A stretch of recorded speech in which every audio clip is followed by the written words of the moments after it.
Hello and welcome everybody to Everything Paranormal Podcast Show 2021, Episode 9!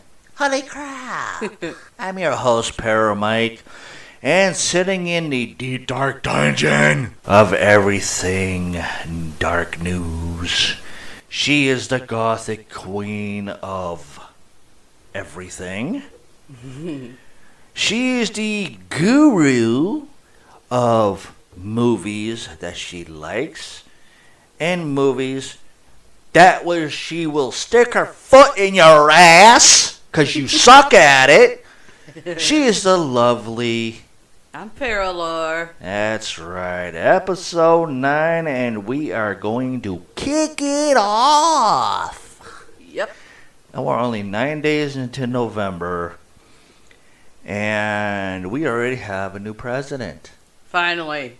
Joe Biden! Actually shows voters actually know actually how to think. Yeah, that's surprising. Joe Biden. I know I saw something on Twitter about the people that, or might as well say Dump supporters, are saying they're going to move out of the country and move to Hawaii. That's not out of the country. No. That's still in the United States, you fucking morons. You uneducated Nazi bastards. Leaving the country would be going overseas somewhere. Yeah. You But fucking even Nazis. people overseas are fucking happy he's no longer in power. Yeah. He's so fucked. Oh, yeah. So fucked. But we don't talk about that shit on here, but for this time, we're actually happy that the orange motherfucker Nazi's gone. That terrorist bastard. Well, But anyways, I did say, due to the fact you were actually watching the freaking voting thing, which I don't know why you were, but I actually remember you saying, if Biden actually wins, then maybe I'll actually vote. no. I said if Biden wins and this fucking murdering Nazi terrorist loses, I was going to throw a fucking party. That's all I said. I wasn't going to vote. Well, you didn't say that, but I did. I'm not voting. I still don't trust these idiots. I don't either. But anyway, I'm just happy. Let's see how Biden does.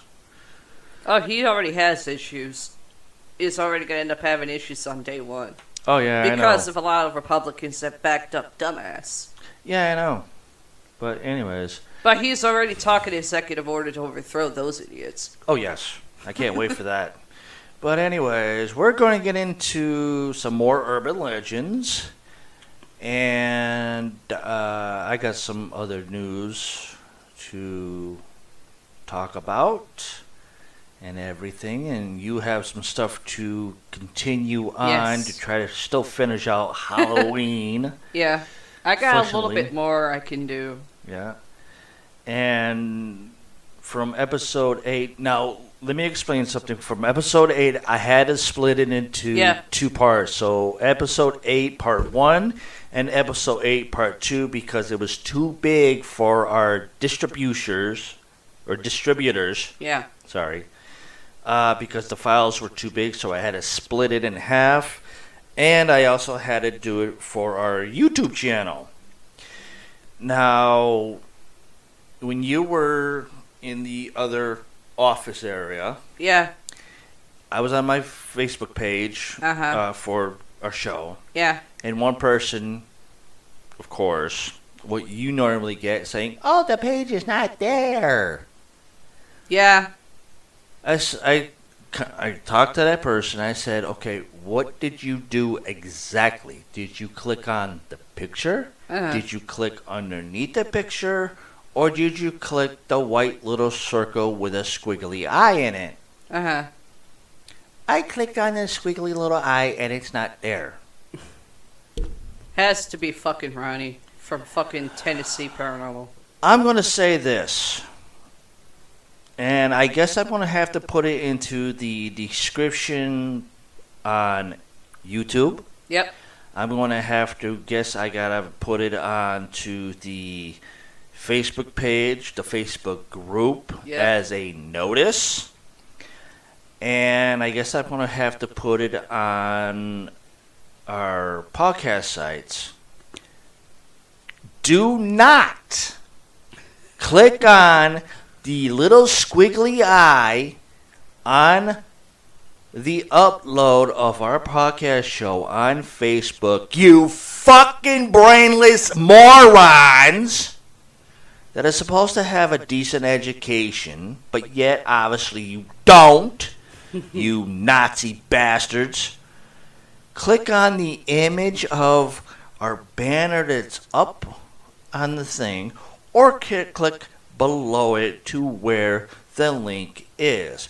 If it says anchor.fm, you click on that. If it's the picture of a microphone with the flames in the background, you fucking moron fairies, you click on that. Stop clicking on the eye. If it's a YouTube link to our YouTube channel, and you see the little squiggly eye on Facebook page, don't click on the little squiggly eye. Click on the photo, or click below it, or click the link above the photo, you inbreds, and it will take you to the page. Okay? And if you still can't do it, get the fuck off the internet, you morons! God, you people piss me off. I don't even know how the hell you graduated high school or college. Shit, I had fucking special needs classes and I fucking graduated. Yeah. Went to college fucking twice. Look what it fucking got me. Yeah. I've graduated high school. I went through a so-called college. Yeah. 2016, I've had a tumor. Yeah. Lost every knowledge in computers I've had. Took me, a year and a half to 2 years to figure out computers again. And at least I know what the fuck I'm doing. Yeah. And I know what a little squiggly eye in Facebook means. Means never click it again. Yeah. From the first time. What he means by the fairies, he's not talking about my friends that are with the LGBTQ. No, you people got brains. Oh, yeah. You guys have educations. And fucking really good goddamn clothing design ideas. I would love to see what you guys can do in clothing-wise for a straight guy. I would love to see that. Be surprised. I'd be the first motherfucker to buy something from you guys. Trust me. As but long it's as just it's not from my brother. That was just creepy. I still can't figure out how to shut that off yet. But, oh well. But the only time that I could understand pressing on a squiggly eye is if you're on YouTube. That I could understand. Yeah. Fortunately for our page on YouTube, I'm still trying to figure out how to do that to link up other shows, like, when I could say, hey, if you missed this episode, just go up to the squiggly eye here and just click on that and go back to the other show. But I don't know how to do that yet. I'm working on it still. I'm still trying to learn YouTube. Due to the fact I'm still new to that portion of it. Yeah. And everything. And unlike everybody else, they already know it and they've been on there for years doing videos. I'm just starting to learn how to do videos. Yeah, we don't have the fucking money to freaking pay for a fucking streaming service. Yeah, no shit. Let alone, I've never done videos like I do now. Yeah. Due to the fact I'm still learning, and I have a free software from Wondershare, and they only give you certain amounts of free stuff. Yeah. And everything, and then I have to figure out, I was like, okay, how do I create this? How is this going to work? I had to figure out, okay, how long is the show? And just make sure I get it perfect for the entire video for YouTube. Yeah. It's tough. Very. Something really new to me, and I'm still learning. I'm still trying to get it pat down. It's tough. But free versions I love, but just I need more stuff. I want to keep it interesting.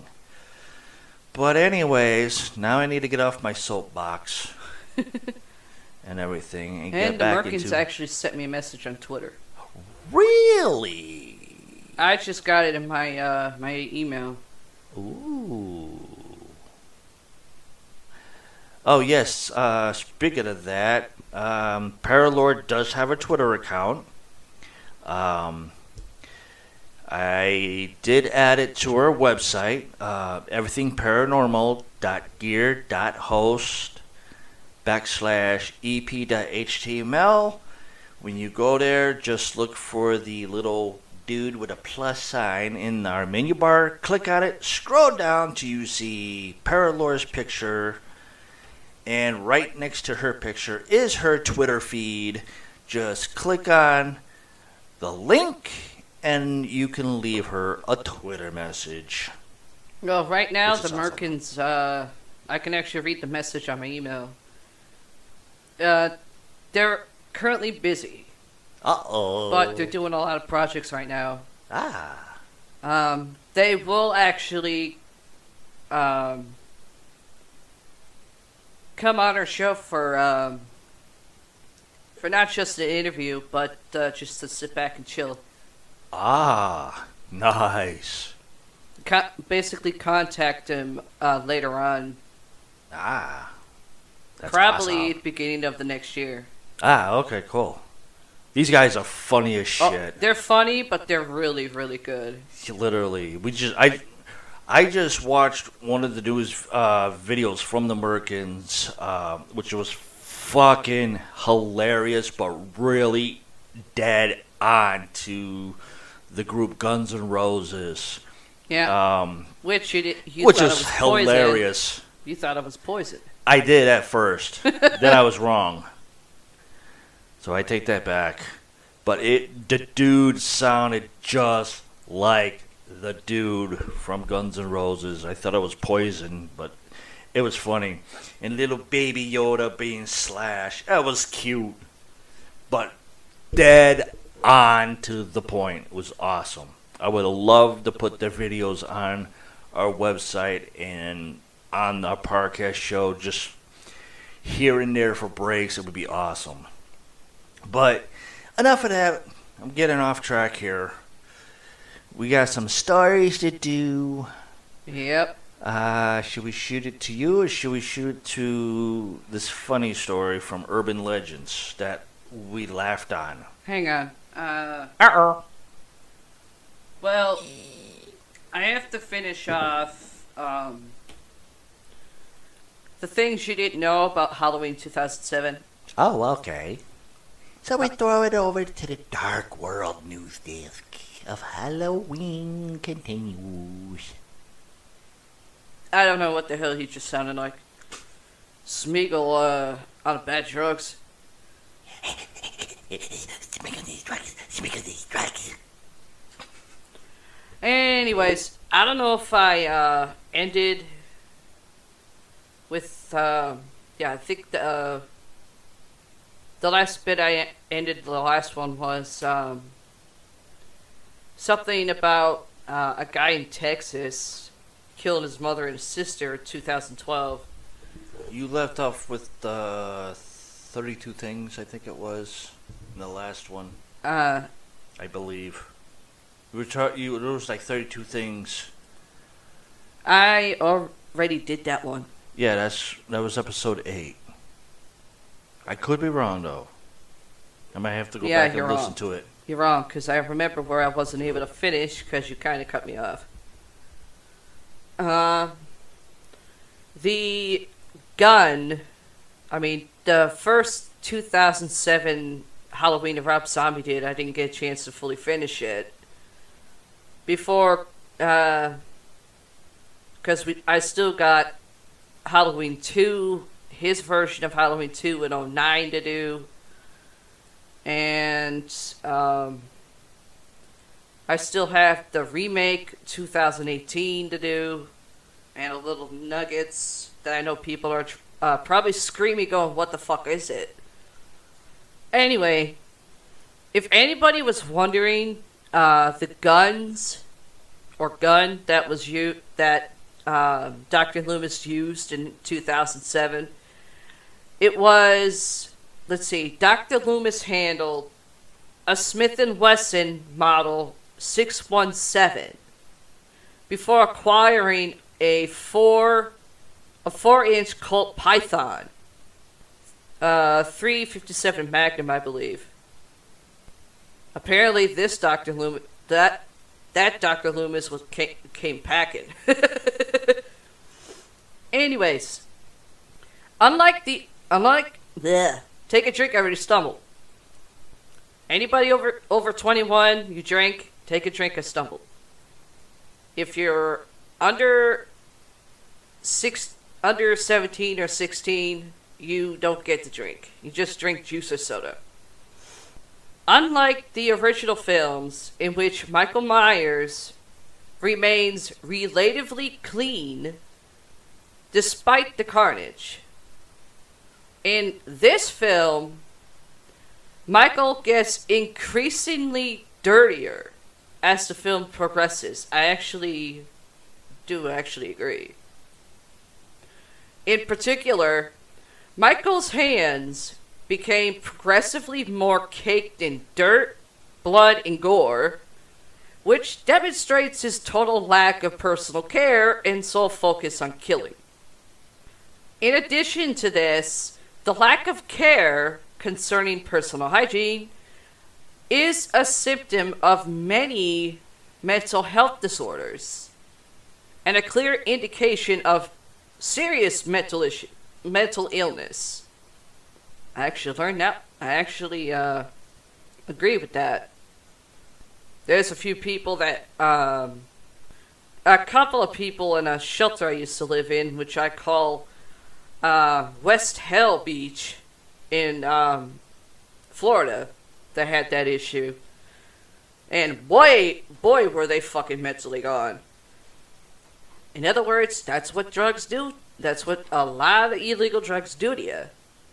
Anyway, Sheriff Brackett's cop car, if anyone wondered, is a 1998 Ford Crown Vic P71. Yes, I know it's a Ford Crown Victoria. I'm saying it the way it's always been said. Bob's van is a 1979.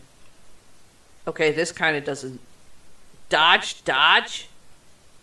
With a license plate reading DHP 73J. Last time I knew, they don't make Dodge. They just make either a Dodge Ram or a car from Dodge. But 1979 Dodge, I think it was probably saying Dodge Dart, I'm not a car person, so I wouldn't know. Although Rob Zombie's version, 2007, it is a remake that he directed. Rob Zombie himself personally does not like horror remakes. I actually agree. Neither do I. The knife that Michael used when he was younger was a 10-inch Victorinox Forstner with a rosewood handle, and a 12-inch Victorinox Forstner with rosewood handle when he was older. So there's the two knives, if people wondered. In the UK, the film was released by Paramount Pictures, which acquired the worldwide distribution rights to the entries released by Miramax when it purchased a 49% stake in the company in 2020. BN, that's actually spelled BE with a capital IN, Media Group retains a controlling 51% stake in Miramax, which was formerly owned by Disney. There's another thing I was right on, Richie. You want to pay up, or do I have to keep making you look stupid? I love raking on my little brother, but I should say my only brother I got left, but right now his head's up his ass. And I don't give a fuck about not calling him out on it. Deborah Myers, here's some little spoilers for you, if you didn't know, or would like to know.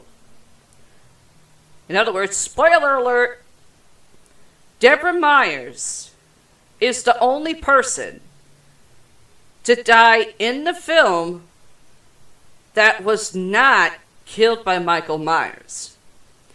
She's also the only character in the entire Halloween saga to ever commit suicide, which means her character was killed by suicide. Let's see.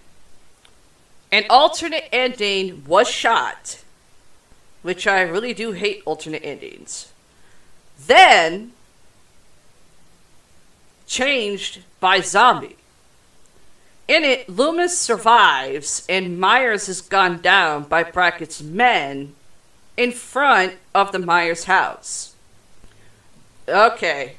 Danny Trejo's, or however you want to say it, death scene was cut from the work print after studio heads, or I should say studio pricks, complained about it. Zombie lobbied to them, stating it is important to show how brutal and uncompassionate the character truly is. In the final cut, Zombie won and was allowed to keep the scene in. In other words, a fuck you to the fucking studio heads. I'm still doing it. Now, we know about the stunt woman that was injured in the balcony fall sequence at the end of the film. But here's the explanation that Rob Zombie had said. Rob Zombie explained that is why the film suddenly cuts to black and the actual landing is not showed. See, total body count is 17,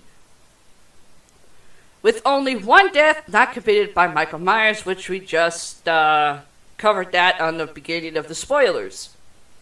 In the work print and director's cut of the film, an alternate escape scene was used. In it, Michael begins his escape from the asylum by killing two orderlies while they are... Oh, really? Do I have to say this? Well, I'm going to have to.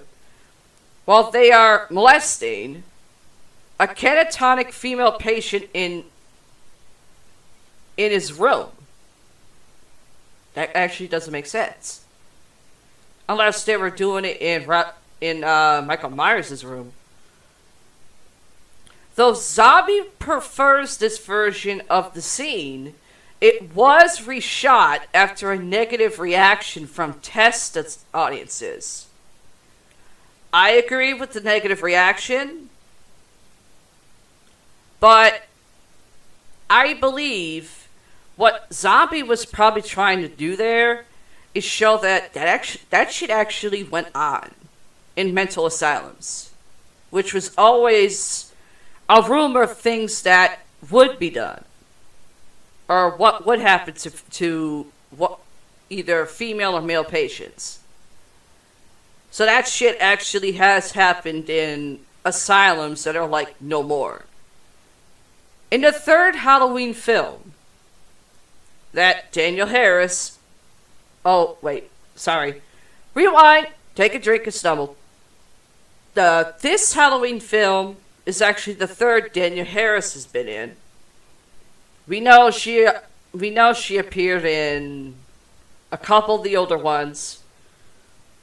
And let's see, her character was recast in Halloween Curse of Michael Myers, 1995, and then killed off.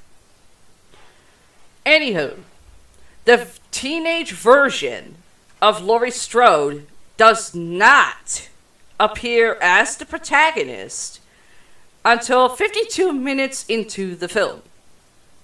Now, everybody remembers the old, the couple having sex in the Lindsay Wallace's house from the original 1978 one. I got a little bit of a spoiler alert on this one. The couple having sex in Michael Myers' childhood home, which is Rob Zombie's 2007 Halloween, are killed in the exact fashion they were in John Carpenter's original. Although in the original, they're having sex in the Lindsay Wallace's home. The teenage boy in the scene, Rob Zombie's scene, as well as John Carpenter's original, is pinned to a wall with a kitchen knife, and the teenage girl is strangled to death while nude. Myers also wears the sheet over his body and the boy's glasses before he kills the girl, just as he did in the original. And I'm gonna keep on raking on my little brother. Sorry, Richie, but you still owe me $200. Because I'm fucking proven right. At around 49 minutes, when Michael Myers escapes from the sanitarium, he finds his way to a truck stop. At the truck stop, he follows a man, Ken Ford, into the men's stall. After killing the truck driver, Michael puts on the trucker's jumpsuit. The very same jumpsuit actor Ken Ford wore in George A. Romero's Dawn of the Dead, 1978. In the original film, Annie Brackett was the first of Laurie's friends to be killed by Michael. In Rob Zombie's 2007 version, however, while Michael does attack Annie, she manages to survive. Deborah, the role of Deborah, commits suicide with the Smith & Wesson Model 36 Chief Special. Now, anybody remember Rob Zombie's first film, House of a Thousand Corpses? As I do. Tommy Doyle, Skylar Gizendos, the Halloween costume in the movie that he wore bears a striking resemblance to what Otis Draftwood wears towards the end of House of a Thousand Corpses. And no, everybody, I probably won't be seeing any of the money that my brother bet me. Why? Because he knows he lost. But anywho, I'm going to take a quick break. Let Paramike read some dark news that he found before. Or did you want to do the Urban Legends? I was going to do the Urban Legend one first. Okay. Because this one was funny. Okay, he's going to do the Urban Legend one first. Before he does a dark news segment that he found. Yeah, I'm gonna read one urban legend story. Then I'm gonna jump to one that's interesting, and then another one about Halloween and The Craft, which is kind of strange to me. And that's the news article you found? That's one of them. It was from Bloomhouse. Oh. He's going to do those couple things while I take a breather and probably make myself a cigarette. Yeah. And then I'll kick off Rob Zombie's 2009 Halloween 2 version. Things you do not know. Yeah. Of course, I'm going by IMDb, but IMDb.com is basically has the information that I was actually looking for. Because some media sites online don't have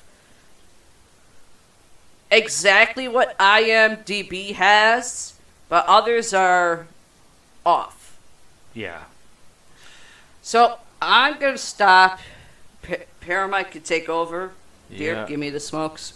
And then another story that I want to be talking about is the movie that Margot Robbie stars in as Harley Quinn and everything, which for some reason I came across from Cinema Blend. But that'll come after. So, Urban Legend.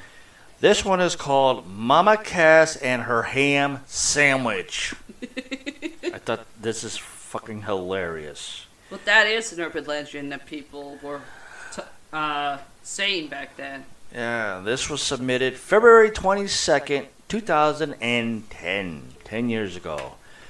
And the word mama is in quotation. Cass Elliott. Death has been reported over the years as having been caused by choking on a sandwich while in bed and from inhaling her own vomit.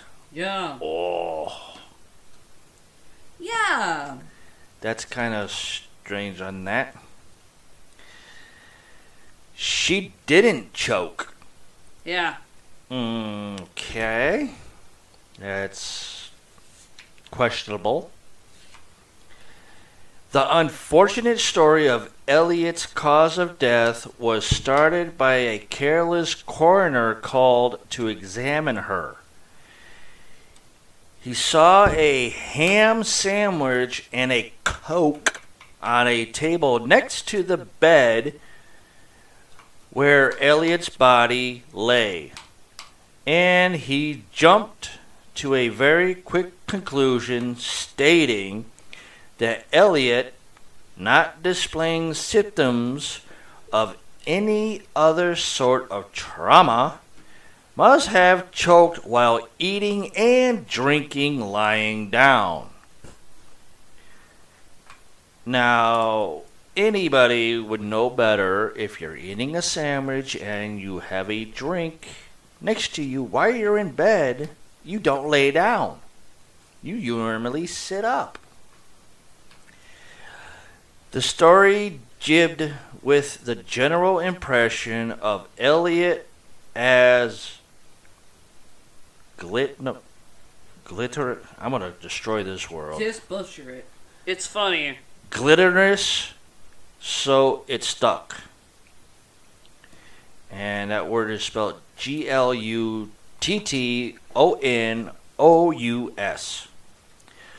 But the examiner missed one pretty crucial fact. The sandwich was untouched. Shocking. The investigating police officer noted that in his report, and a full autopsy showed that the actual cause of Elliott's death was a heart attack.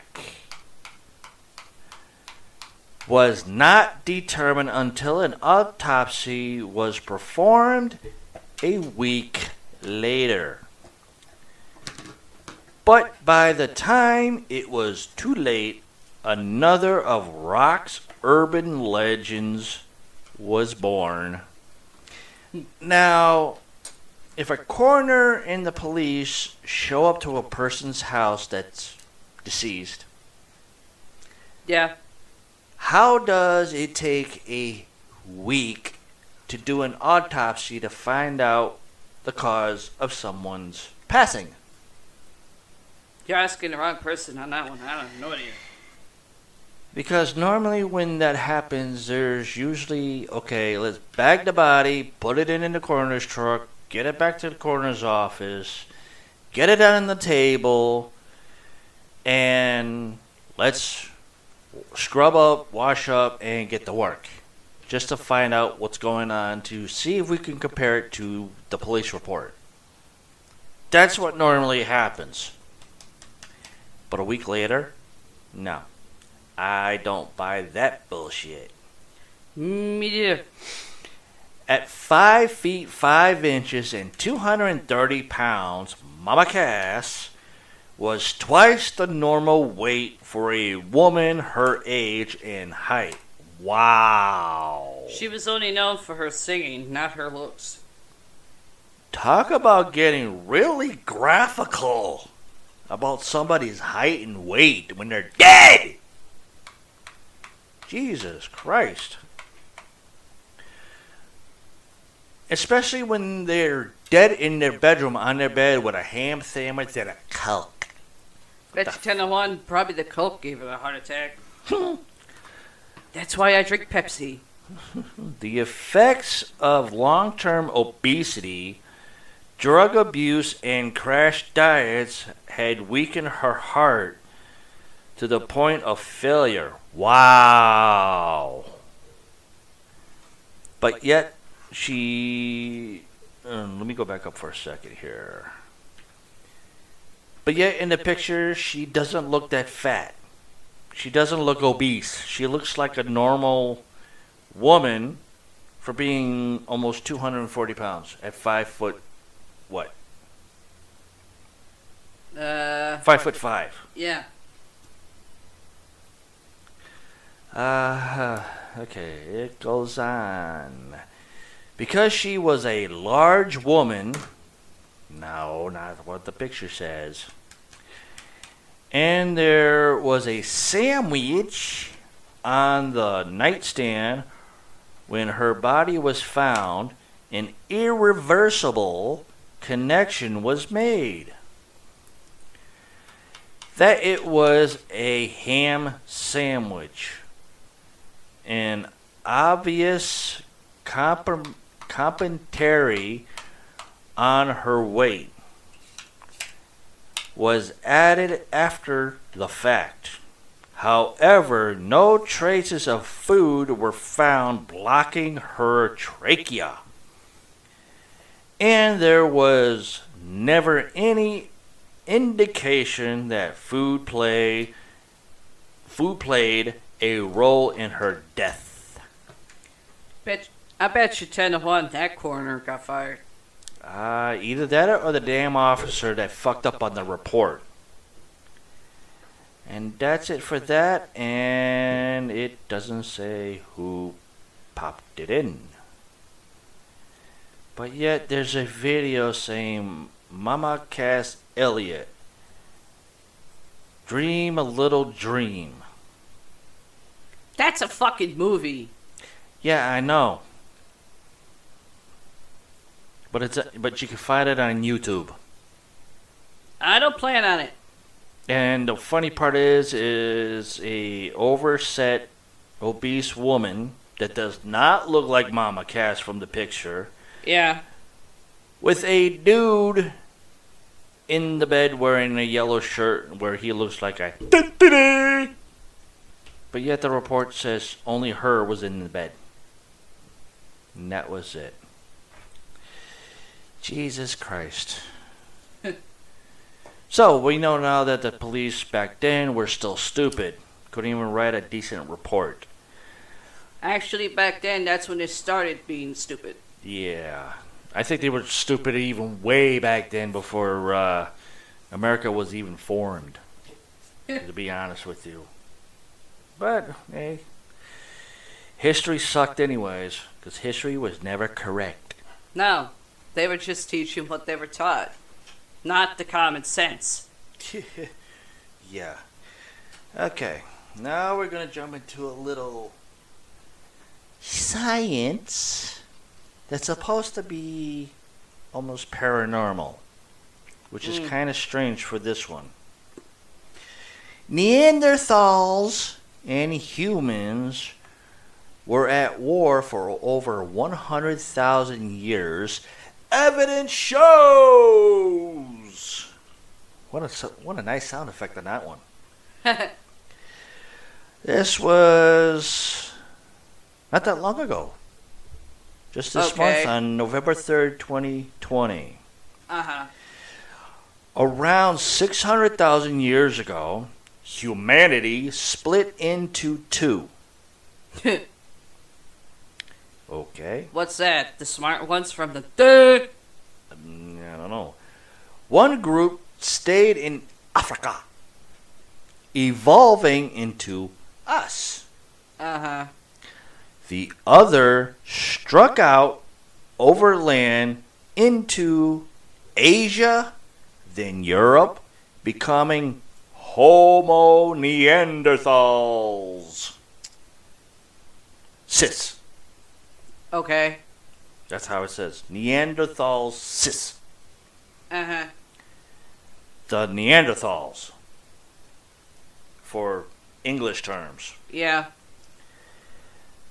They weren't our ancestors, but a sister species evolving in peril.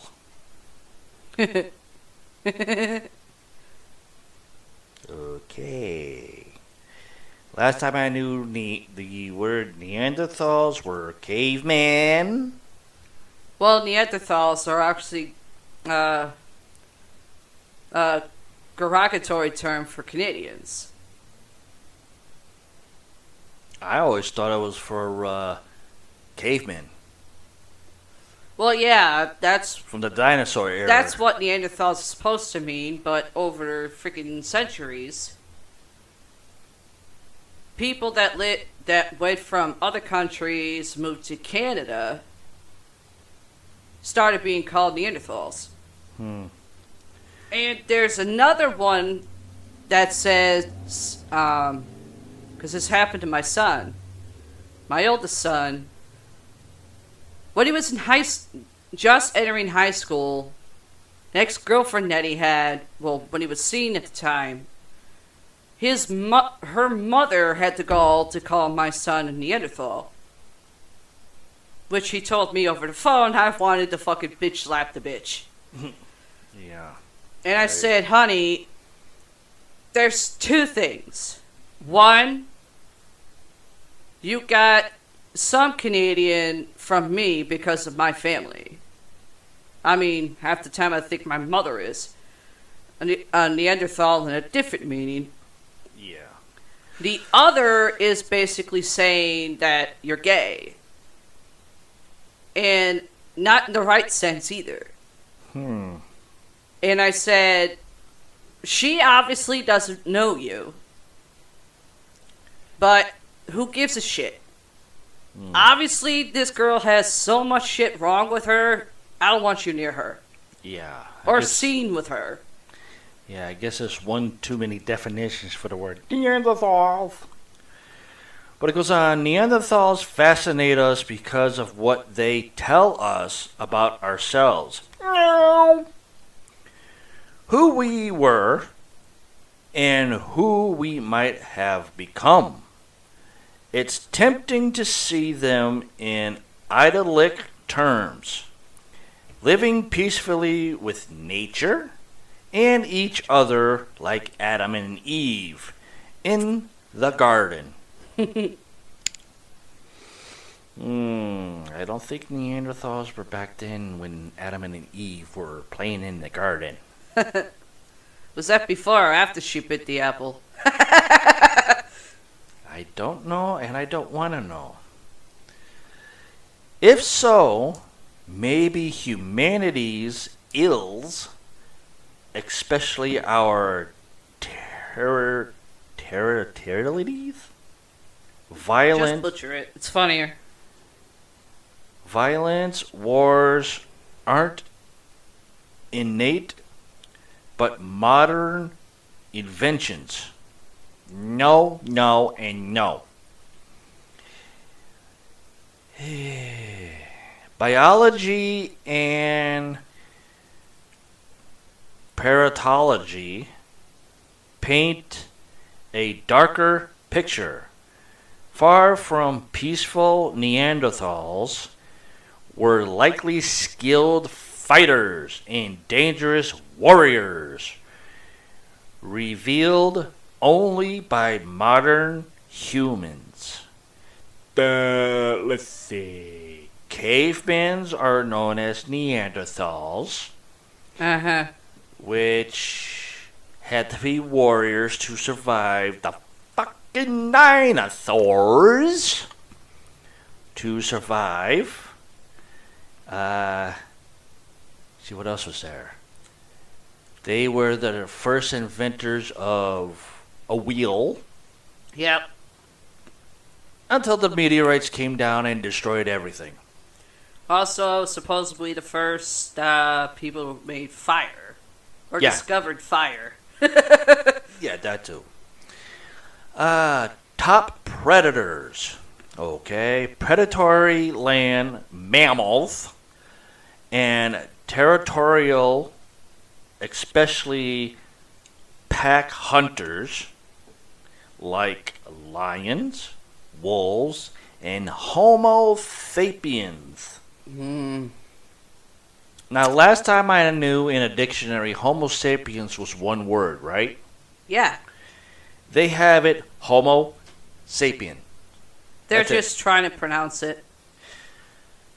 Neanderthals were cooperative big game hunters. These predators, sitting atop the food chain, have few predators of their own. So overpopulated, which unfortunately is one word, not two, drives conflict over hunting grounds. Neanderthals faced the same problem. If other species didn't control their numbers, conflict would have. Okay. That's only because there's other male Neanderthals out there that would want the Neanderthal women. Yeah. It just depends on how good they look. And Back then, dating. Back then, their teeth could make keys. Okay? Actually, back then, if a caveman saw a cave woman, they didn't give a shit about the looks. They just thought about getting laid. Yeah. But their teeth can make keys. If you ever heard a comedian hear that, I guarantee you, if you look at an Eskimo's teeth and a cave woman's teeth, cave woman wins by making keys with her teeth. An Eskimo woman can probably make a car with her teeth. Let's see, where am I here? Oh yeah, these territorial lead has deep roots in humans.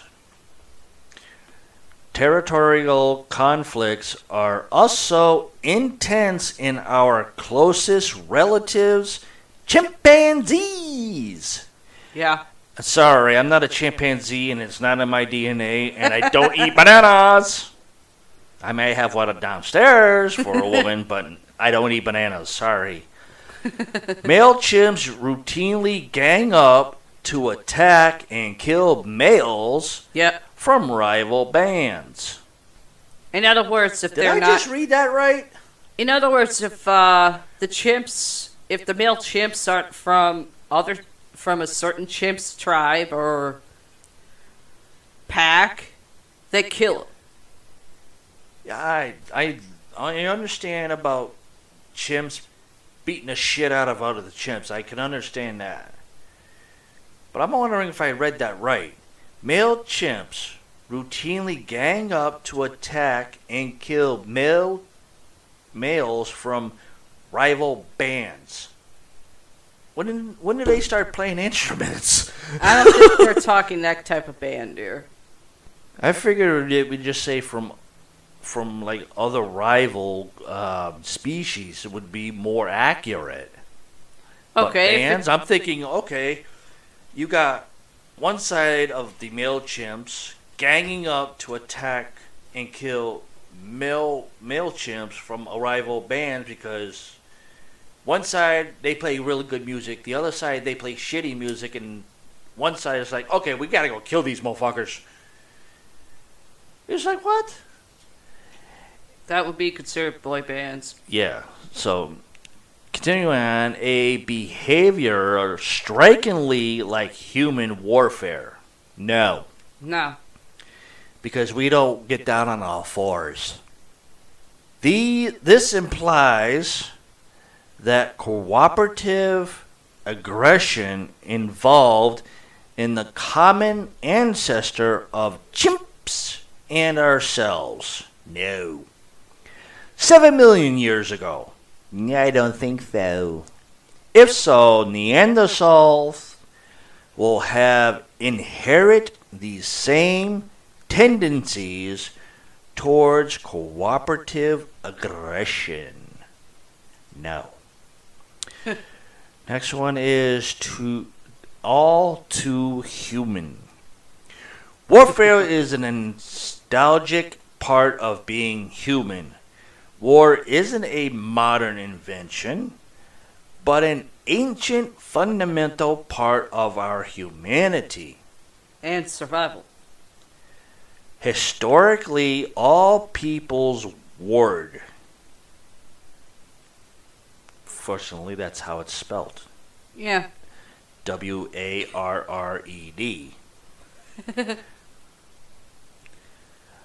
Our oldest writings are filled with war stories. Archaeology reveals ancient fortresses and battles and sites of prehistoric massacres going back millennia. To me, that doesn't really make a whole lot of sense. No, it doesn't. To war is human. Yeah. Okay. And Neanderthals were very like us. No. Well, when it comes to survival, they kind of are. They are. Yeah. We're remarkably similar in our skull and skeletal anatomy and share 99.7% of our DNA. No. Behaviorally, Neanderthals were astronomically like us, or astoundingly like us. Sorry, I fucked up a word. They made fire, buried their dead, fashioned jewelry from seashells, and animal teeth, made artwork and stone shrines. Hold up!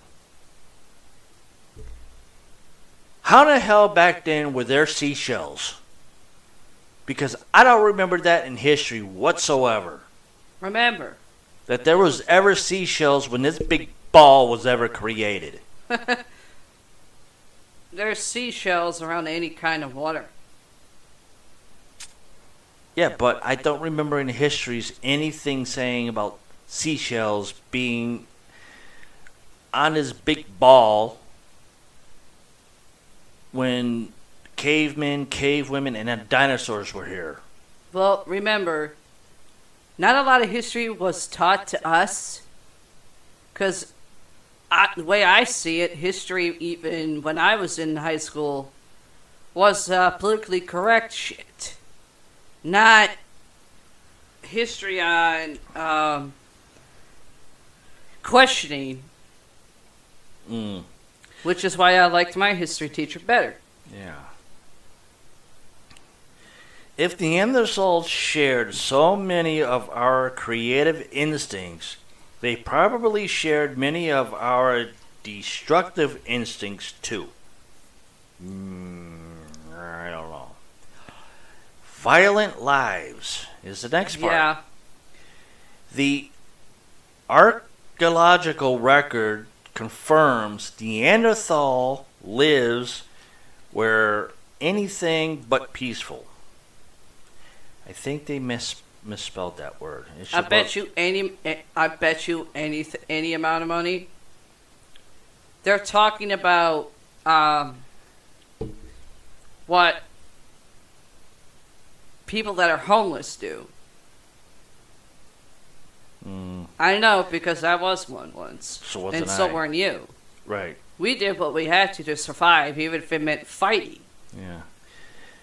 Neanderthals were skilled big game hunters using spears to take down deer, Yep. ibex, elk, bison. What the hell's an ibex? I don't know. I gotta look that up. Elk, bison, even rhinos and mammoths. It defies belief to think they would have hesitated to use these weapons if their families and lands were threatened. Archaeology suggests such conflicts were commonplace, which is one word. Yeah. Prehistoric warfare leaves telltale signs. A club to the head is an effective way to kill. Yep. Clubs are fast, powerful, precise weapons. So prehistoric Homo sapiens frequently show trauma to the skull. So to do Neanderthals. That doesn't make sense because it's all together. Seriously? Another sign of warfare is the Perry fracture. Yeah. Parry. That's how it's spelled. A break to the lower arm caused by warding off blows. Yeah. They had to say arm. Bastards. Neanderthals also show a lot of broken arms. How many Neanderthals are they talking about? And how many arms? You only got two, not like arms all the way up and down their body. No, I think they're meaning like a lot of other ones had the same fractures. Probably. At least one Neanderthal from Shadar Cave in Iraq. Wait a second. How was there a Neanderthal in Iraq? Well, think before civilization. Unless there was an archaeologist that actually dug up a caveman in Iraq, I can understand that. Well, but I don't remember hearing anything on the news about an archaeologist in Iraq digging up a Neanderthal or a caveman in English terms at all. Well, remember, there's so much of this world that is to be discovered still. Yeah, I know. From fucking deep in the fucking waters to fucking even land. Yeah. Goes on, was impaled by a spear to the chest. Ow. Every time I hear spear, I think of my great-grandfather. Tepish? Spike in the ass, anybody? Oh. I hope that person, when they got a spike in the ass and they have to runs. Well, if it go in the asshole and right out whatever body part it did. Like I said, I hope that person didn't have the runs that day. Trauma was especially common in young Neanderthal males, as were deaths. Some injuries could have been sustained in hunting. No shit, just like today. But the patterns match those predicted for a people engaged in interval warfare. Small scale, but intense. Prolonged conflict, wars, dominated by guerrilla-style raids and ambushes with rarer battles. Okay. Just think Tarzan. If that made any sense to you the way I read it, please email me to let me know if that made any sense to you, because the way I read it really didn't make sense to me. Just think Tarzan.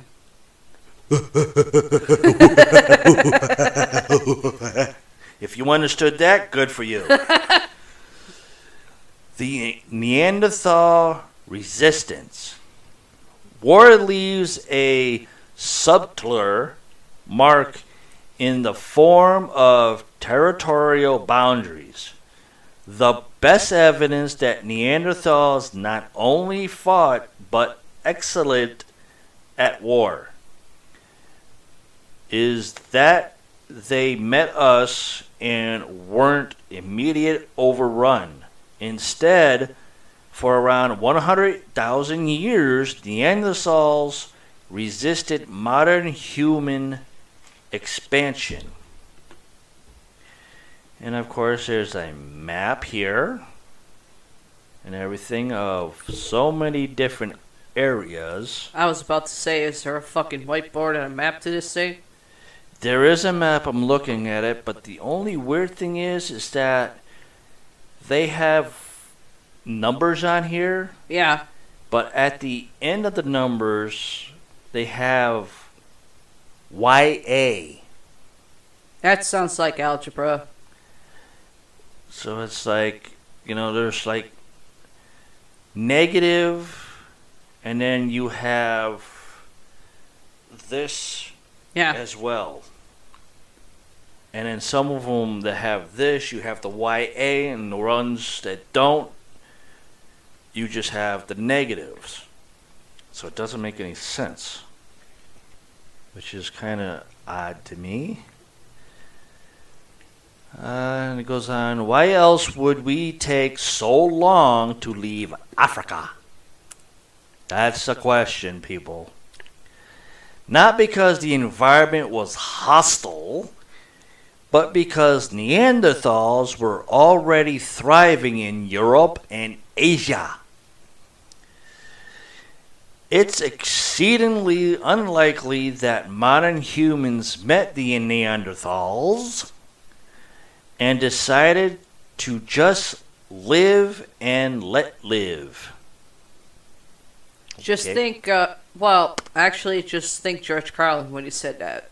I was thinking about that, but then I also thought something else, but doesn't just make go any ahead, sense. say what's on your head. It doesn't kind of make any sense in my head. If nothing else, population growth inadvertently forces humans to acquire more land to ensure significant territory to hunt and forage food for their children. Forage food for their children. Wouldn't it be forego food for their children? Would make a lot more sense. Mm-hmm. But an aggressive military strategy is also good evolutionary strategy. Who the fuck wrote this story? Instead, for thousands of years, we must have tested their fighters, and for thousands of years, we kept losing. In weapons, tactics, strategies, we were fairly evenly matched. That's because we're stupid. Education didn't teach us much. Of course, education was always wrong in a lot of ways. And that's what made us a lot of stupidness. Goes on, and this is a pretty long story. I didn't really realize it. Neanderthals probably had tactical and strategy advantages. They occupied the Middle East for millennia, doubtless gaining intimidated knowledge of the terrain and the seasons. However, to live off the native plants and animals.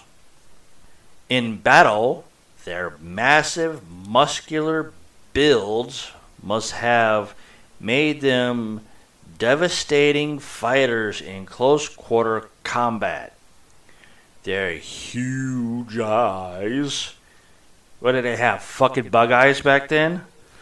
Likely gave Neanderthals superior low light vision, letting them maneuver in the dark for ambushes and dawn raids. The fuck they have? Night vision eyeballs? I don't know. Sapiens victorious. Or vicious. Yeah, victorious. Doesn't make sense. I don't know. Finally, the stalemate broke. And the tide shifted. We don't know why. Period. That should be a fucking question mark, you moron.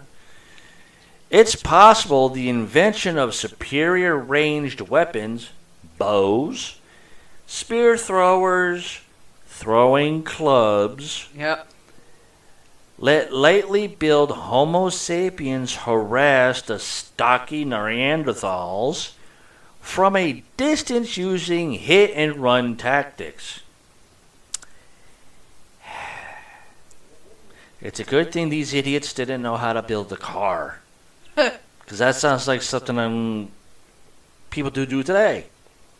Yeah, think that's what you're reading. That means for today for hit and runs. Or perhaps better hunting and gathering techniques. Let sapiens feed bigger tribes, creating numerical superiority in battle.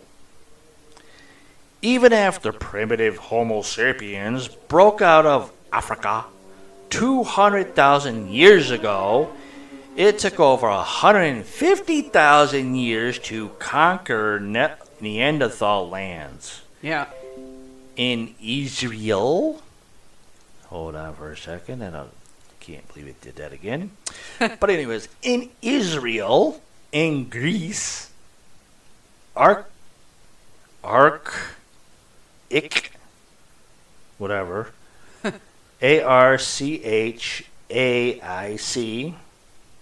Homo sapiens took ground only to fall back against Neanderthals' counter-offensives, one word, before a final offense by modern Homo sapiens starting 125,000 years ago eliminated them. This wasn't a blitzking, or actually Rob Zombie says better in one of his music, as one would expect if Neanderthals were either pacifists or inferior warriors, but a long warrior of attrition. No idea. Attrition. Words are hard. Ultimately, we won! I doubt that. But this wasn't because they were less inclined to fight. In the end, we likely just became better at war than they were. No, we didn't. We still have a bunch of dumbasses that don't know what the fuck they're doing. Sorry. We still a bunch of Neanderthals. We don't know what the fuck we're doing to win a war, nor can we stop winning a war. We just keep causing more and more and more. Because why? We're fucking idiots without a brain cell. Not all of us, just majority.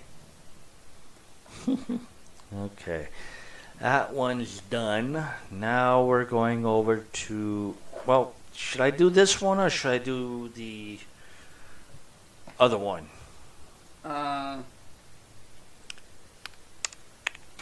Thinking. Should I do the one from Bloomhouse from GameSpot or should I do Cinnablin? Hold on, folks. I gotta get something.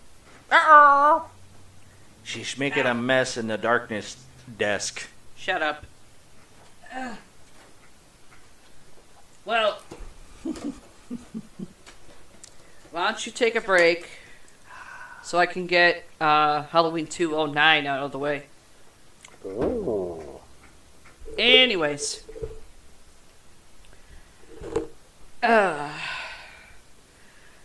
This is also from imdb.com. For Halloween 2, 2009, another Rob Zombie film. Let's see. John Carpenter was offered a cameo in the film by Rob Zombie himself, but John Carpenter turned it down. First Halloween, this is actually the first Halloween movie to include Michael clearly walking around without his mask on.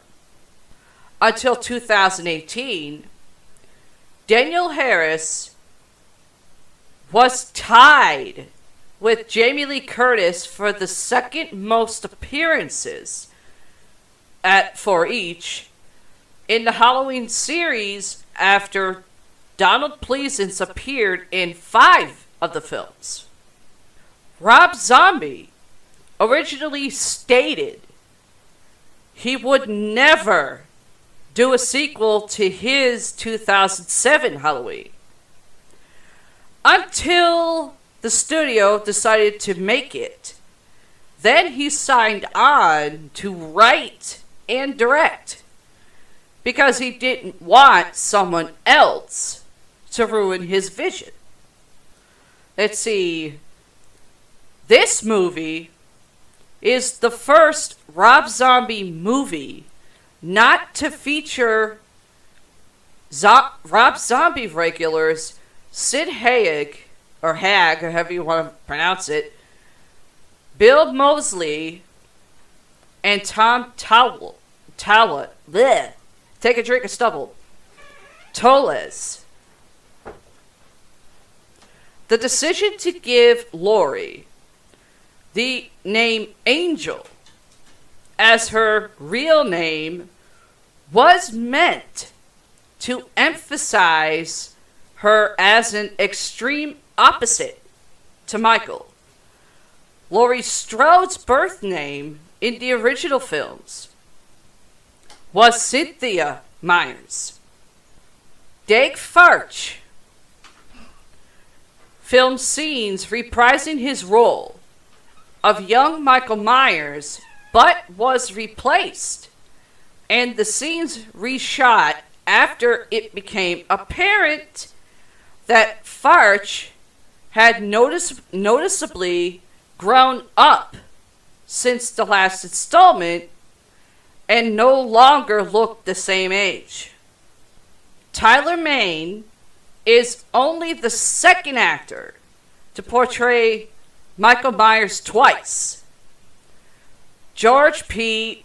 Wilbur previously portrayed Michael in Halloween 4, The Return of Michael Myers, 1988, and Halloween, The Curse of Michael Myers in 1995. Maine is the first actor to portray Myers in 2 movies in a row. Character actor Richard Brake garnered his role as coroner's assistant Gary Scott based on a personal recommendation to Rob Zombie from Sid Haig.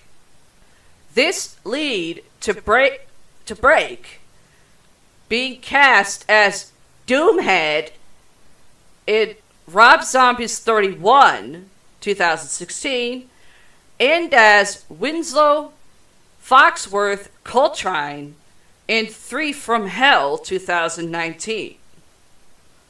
Malcolm McDowell quotes Alex DeLarge, the character he played in A Clockwork Orange 1971, during the press conference when he says, "Let's get things nice and sparkling clear. Whether intentional or not, Margot Kidder, or Margaret Kidder, however you want to say her first name, plays Barbara Coulier in this film, a character with a similar name to her Black Christmas 1974 character, Barbara Couhard. Rob Zombie has stated that the original Black Christmas is one of his favorite horror films. Rob Zombie was not comfortable shooting the first Halloween 2007 in the 2.39:1 aspect ratio, which is the camera model, as he was used to the flat 1.85:1 frame that accompanied his previous films. That means the actual camera that he usually used. For this film, Halloween 2009, he chose to shoot the whole picture in 16 millimeter rather than the traditional 35 millimeter. And he returned to his preferred 1.85:1 aspect ratio. Christina Klebe knew both Robert Curtis Brown, her father in H2, as well as Nick Mennel, her boyfriend in the first Halloween 2007, before shooting. Rob Zombie had no idea, and all the casting was random. Though when he told her about casting her boyfriend in the first film, he said he was looking at a few people, but he needed someone who could match her height. At around 1 hour and 5 minutes, when Laurie and her friends arrive at the concert, the band is playing a song called Terror Train. Terror Train 1980 is the name of a horror movie starring Jamie Lee Curtis, the original Laurie Strode. Take a drink, I stumbled. Jeff Daniel Phillips plays two different I'll have to read the whole line again. Take 3 shots, I stumbled big. Jeff Daniel Phillips plays 2 completely different roles in this film.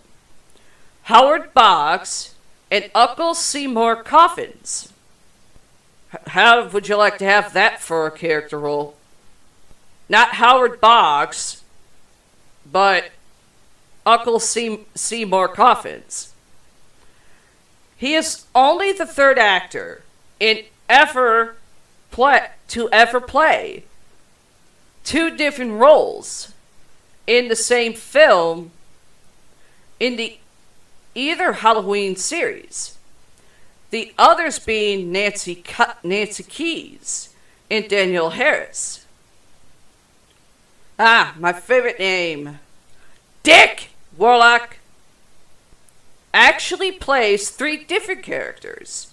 The Shape, Michael Myers, and Patrolman number 3.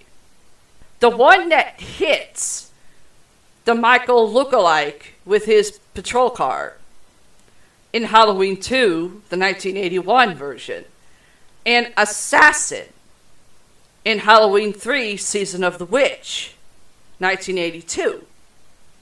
At around 41 minutes, Laurie has a picture of Charles Manson over her bed. Yes, in case anybody was actually noticed that in the film but wondered who is that in the picture, now you know, it's Charles Manson. Later, at around 57 minutes, after Linda's father tries to kill Loomis, it is revealed that the gun was not loaded. Just like the gun Manson follower Lynette Fromm pointed at President Gerald Ford. This is the fourth Halloween film to be shot in the 1.85:1 ratio after Halloween 4, Halloween 5, and Halloween 6, The Curse of Michael Myers.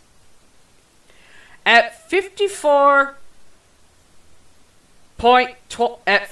minutes 20 seconds, when Laurie awakens from a nightmare, the eye chart above her spells out "fucked." I'm just gonna say that again because that was actually kind of funny in the movie. At 54 minutes and 20 seconds, when Laurie awakens from a nightmare, the eye chart above her spells out "fucked." In the scene shot at the exterior of the hospital parking lot, the location of the emergency room entrance to the hospital was actually the entrance to the spinal cord injury clinic at the now defunct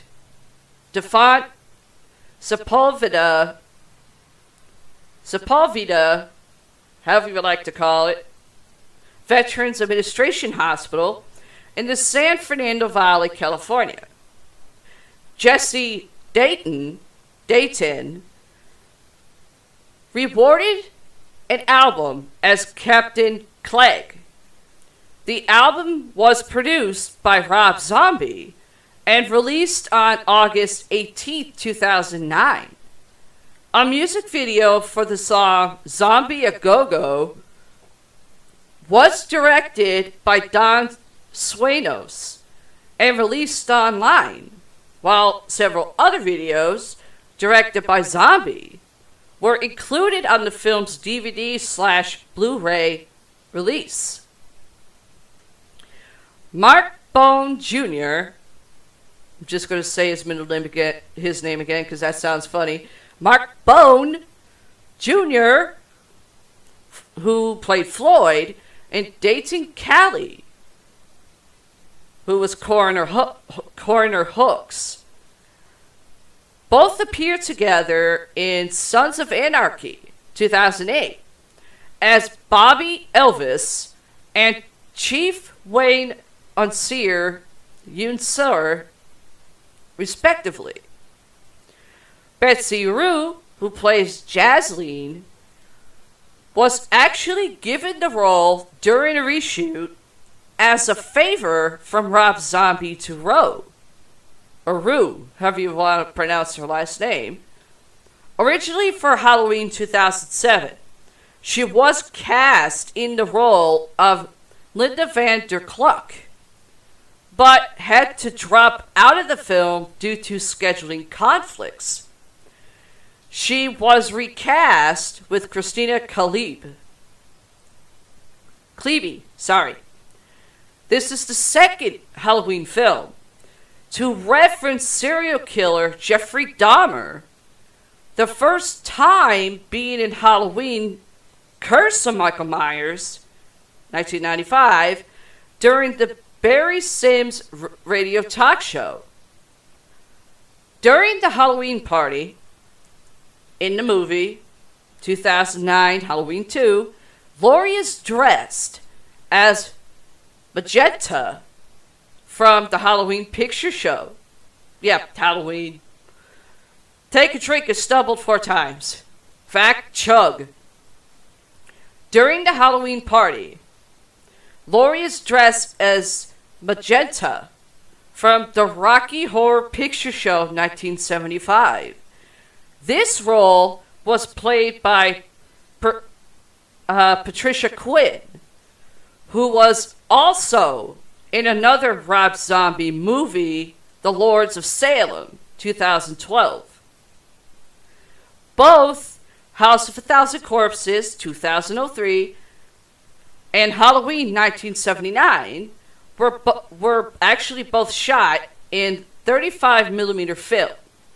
Coincidentally, both films' sequels, The Devil's Rejects, 2005, which I actually liked that film, and this film, 2009's Halloween 2, were shot on 16mm film. Carolyn Williams cameos in the film as Dr. Maple, one of the surgeons mending Laurie's injuries in the operating room. She played Stretch in the Texas Chainsaw Massacre 2, 1986. Rob Zombie is a fan of the franchise and asked her to appear in this film. When the group of girls go to the party, they are all dressed up as characters from the Rocky Horror Picture Show. Daniel Brubeck, Big Lou, was also in the movie's predecessor, Halloween 2007. But his character was credited as Lou Martini. The Moody Blues song, Nights in White Satin. That's satin, not Satan, satin. That can be heard in the hospital scenes. May refer to the vision Michael Myers has of his mother dressed in white on the night that he escapes from the coroner's truck. Danielle Harris and Richard Reilly previously appeared in Free Willy 1993, which starred Jason James Richter, or Richter, however you would like to pronounce that last name, whose stepfather and Free Willy 2, The Adventure Home, director Dwight Little, previously worked with Harris in Halloween 4. The only actors to reprise their roles from the first film are Scout Taylor Compton, Malcolm McDowell, Brad Dourif, Danielle Harris, Tyler Mane, Daniel Brubeck, and Sherry Moon Zombie. The role of young Michael had to be recast, and this is repeated. The role of young Michael had to be recast when Dieg Farsh had outgrown the role. The word fuck and its derivatives are used 1 hour and 12 minutes in the film. The knife Michael uses is a Victorinox Forstner with rosewood handle and a custom-made Bowie knife modeled after the hunter's companion Bowie knife. Now, let's get to some spoiler alerts, shall we? In the unrated director's cut commentary, Rob Zombie says that in the original ending, the three main characters all die, and Laurie Strode's psychiatric ward stay is really, in fact, her last thought, as many mistake it as she's alive still. Let me repeat that again, just in case some of you are a little bit slow in listening. and to rub it in some more of my little brother, in the unrated director's cut commentary, Rob Zombie says that in the original ending, the three main characters all die. And Laurie Strode's psychiatric ward stay is really, in fact, her last thought, as many mistake it as she's alive still. Despite this being Danielle Harris's fourth appearance in a Halloween movie, this is the first in which her character has died. However, her previous character, Jamie Lloyd, was killed off after she was recast. At around 1 hour and 45 minutes in the director's cut, Michael takes off his mask and yells, "Die!" before stabbing Dr. Loomis. Based on this scene, it marks the first time ever in the series where the adult Michael Myers actually speaks. This is also the first time the character's face can be seen clearly. Danielle Harris, of course, who plays Annie Brackett, was the object. I'm going to say that again. Was the object of Michael Myers' obsession in the original Halloween series. She played his niece, Jamie Lloyd, Halloween 4, and in Halloween 5. Director's cut body count, in case anybody was ever wondering, 20. Plus the 2 people on screen and the one person off in the opening dream sequence. Theatrical cut, 19.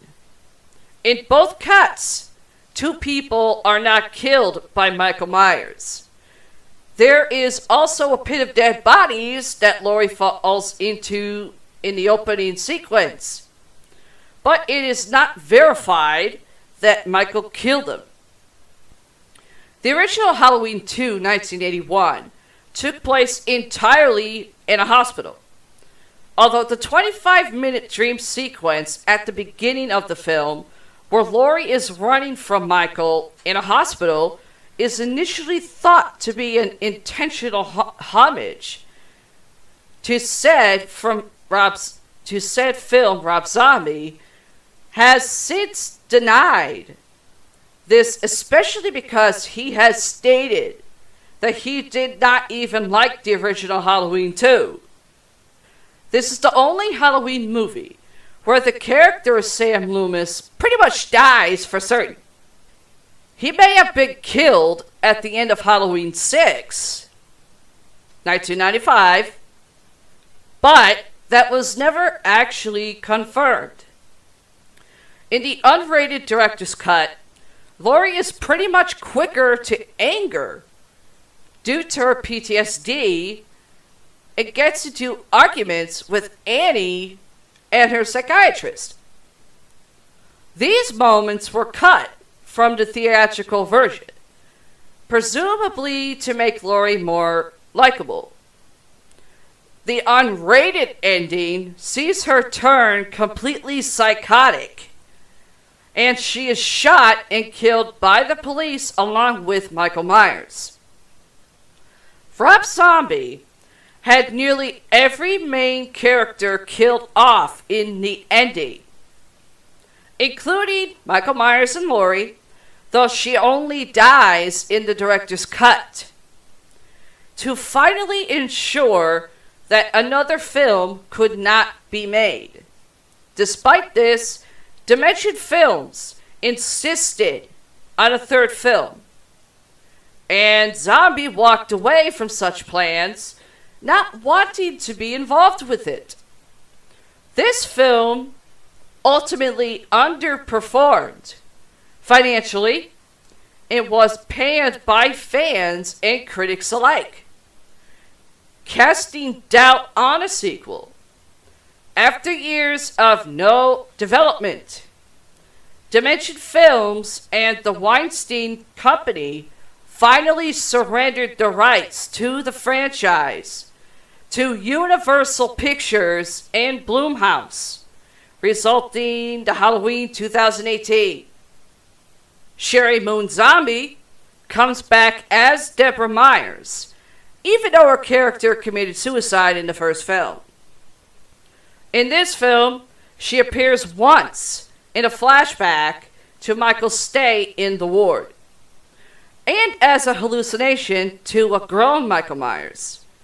Because these hallucinations never happened in the first film, and don't have much relevance to this film's plot, it's commonly agreed amongst fans and critics that the only reason they're in this film was just because Rob Zombie needed an excuse to get his wife into the movie, even though her character died. Now, Rob Zombie, and this is the final spoiler alert, Rob Zombie had never intended to make a sequel. And to make sure one couldn't be made, he had Laurie fatally shoot Michael Myers at point-blank range in the face in the first film to officially kill him off. However, because the film was a huge financial success, Dimension Films greenlit a sequel against Zombie's wishes. He begrudgingly came back to direct so that nobody else could fuck his vision up. This resulted in a plot hole, as there's no explanation in this film for how Michael survived such fatal injuries without immediate medical attention. Especially because in the Rob Zombie versions, Michael is a human with no supernatural elements. Now, just so you know, finally 2009 is done. And let's see, what do we have here? I actually got two things about Halloween 2018. Of course, it's from the same damn place. Ranker.com. Give me 1 minute so this damn thing loads. Here we go. We are going to finish this shit off, okay? Fucking commercials. Hate that, don't you? The 2018 Halloween reboot hit theaters on October 19th, and both critics and longtime fans were thrilled with the sequel. Script writers Danny McBride and David Gordon Green talked about rebooting the Halloween franchise for a few years, and they were vocal about the changes they eventually brought to the series. The Halloween franchise has seen a lot of missteps, I might as well say a lot of fuck-ups, digressions, weird choices, and even straight-up Halloween mistakes. But the 2018 reboot looked like an absolute barn burner of a film. And it was. The film received massive praise, along with the title of the highest grossing slasher film of all time. Let's go behind the scenes of Halloween 2018 to find out everything there is to know about what you can or would have expected when you returned yet again to Haddonfield, Illinois. Now, this one, they almost recreated the original film's ending. During development of the 2018 sequel, a first draft of the script called for the recreation of the original ending of the 1978 classic. In the proposed opener, the famous Dr. Loomis gets killed by Michael Myers. Producer Ryan Turek spoke about the original script and said that director David Gordon Green wanted to fuck things up, man. I'm reading exactly how it is. And it's actually written, and this is an uncensored show. Let's see. Producer Ryan Turek, yes, I'm repeating myself, but I didn't fuck up, I want to say it again. Producer Ryan Turek spoke about the original script and said that director David Gordon Green wanted to fuck things up, man. The first scripted opening was a re-envisioning of the finale of Halloween. David wanted to fuck things up, man. He wanted to just mix things up a little bit. So initially, he had a scene in which we came in at the end of Halloween and Loomis sees the screaming kids, comes inside, sees the struggle between Laurie and Michael. Michael pulls his mask back on. Loomis shoots him. Pushes Michael back through the doorway into the bedroom. Laurie is cowering on the ground. Loomis charges into the bedroom, where Michael gets the upper hand and jumps him.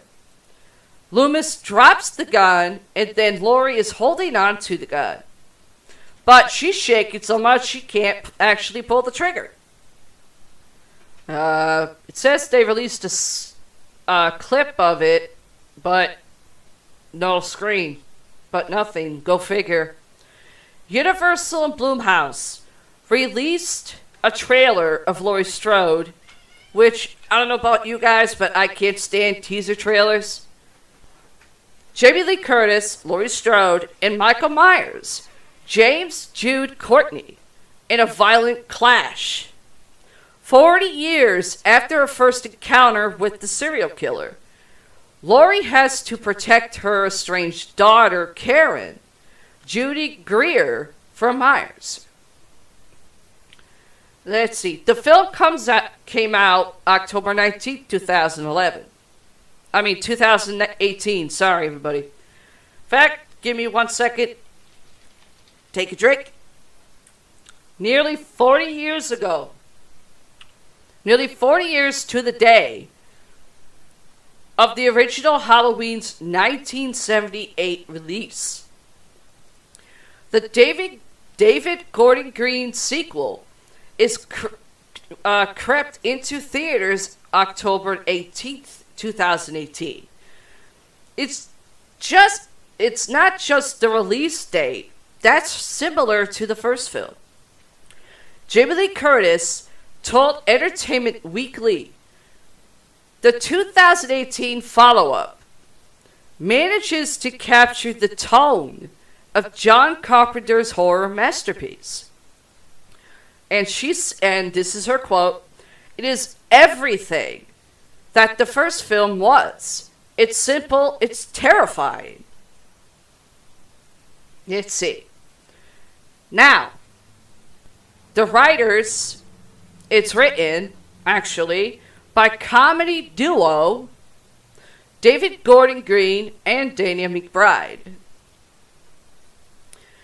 Horror remakes, reimaginings, and sequels are usually made by directors with a pedigree in the genre. The last Halloween was remade. The honor went to Rob Zombie, which makes sense because he's a guy who makes a bunch of horror movies. This time around, Blumhouse tapped David Gordon Green to direct the film, and he wrote it with Danny McBride. These two are known for comedies. For example, Pineapple Express Pineapple Express, Take a Drink, a Stumble, Eastbound, and Down. Those are the 3 examples. But Green got his start making critically acclaimed indie films like George Washington, and All the Real Girls. To land the job, Green and McBride went to Blumhouse and John Carpenter with an idea for the film. John Carpenter said about both of the guys, "Blew me away. I might even do the music." Prior to reigniting Halloween, Green was working on the remake to Suspiria, or Supria, however you want to freaking pronounce it. Sorry if I butchered it. So, he's definitely keen to delve into the genre. Now, John Carpenter, he did give the film his blessing. When it comes to Halloween remakes, fans need John Carpenter to give them the stamp of approval, as he's the visionary who started it back in 1978. That's actually true. For the 2018 sequel, Carpenter was brought on as executive producer before the script was even in production, and he's been involved all along the way. He told The Guardian, in his own words, as he says, 38 years after the original Halloween, I'm going to help to try to make the 10th sequel the scariest of them all. James Jude Courtney, one of the actors playing Michael Myers in the new Halloween, James Jude Courtney, one of the actors playing Michael Myers in that film, said Carpenter was gracious when he appeared on set and made sure he didn't hang around for too long and bother anybody. Courtney continued in his words, he wanted to come in, give everybody his blessing, shake some hands, look in some people's eyes. I don't know how that sounds, but to me that's kind of weird. Have a few laughs and move on. He was letting David and the Roughhouse/Blumhouse crew do what they do. Of course, Jamie Lee Curtis once again plays Laurie Strode. Jamie Lee Curtis's Laurie Strode has been in and out of the Halloween franchise for decades. She's at the center of the first 2 films, then reappears in H2O under an assumed name. This time around, she's hardened and ready for blood. Or was hardened and ready for blood. In Halloween 2018, Laurie's was prepping on Michael's return for the last 40 years. It's 2020, I know that, people, but 2018, come on. You figure out the math. Her house is booby-trapped.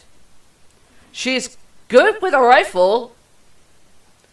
And she looks prepared to throw down with any masked figure who crosses her. Now, the original Michael Myers is back, along with some new blood. What that means, I'm explaining right now.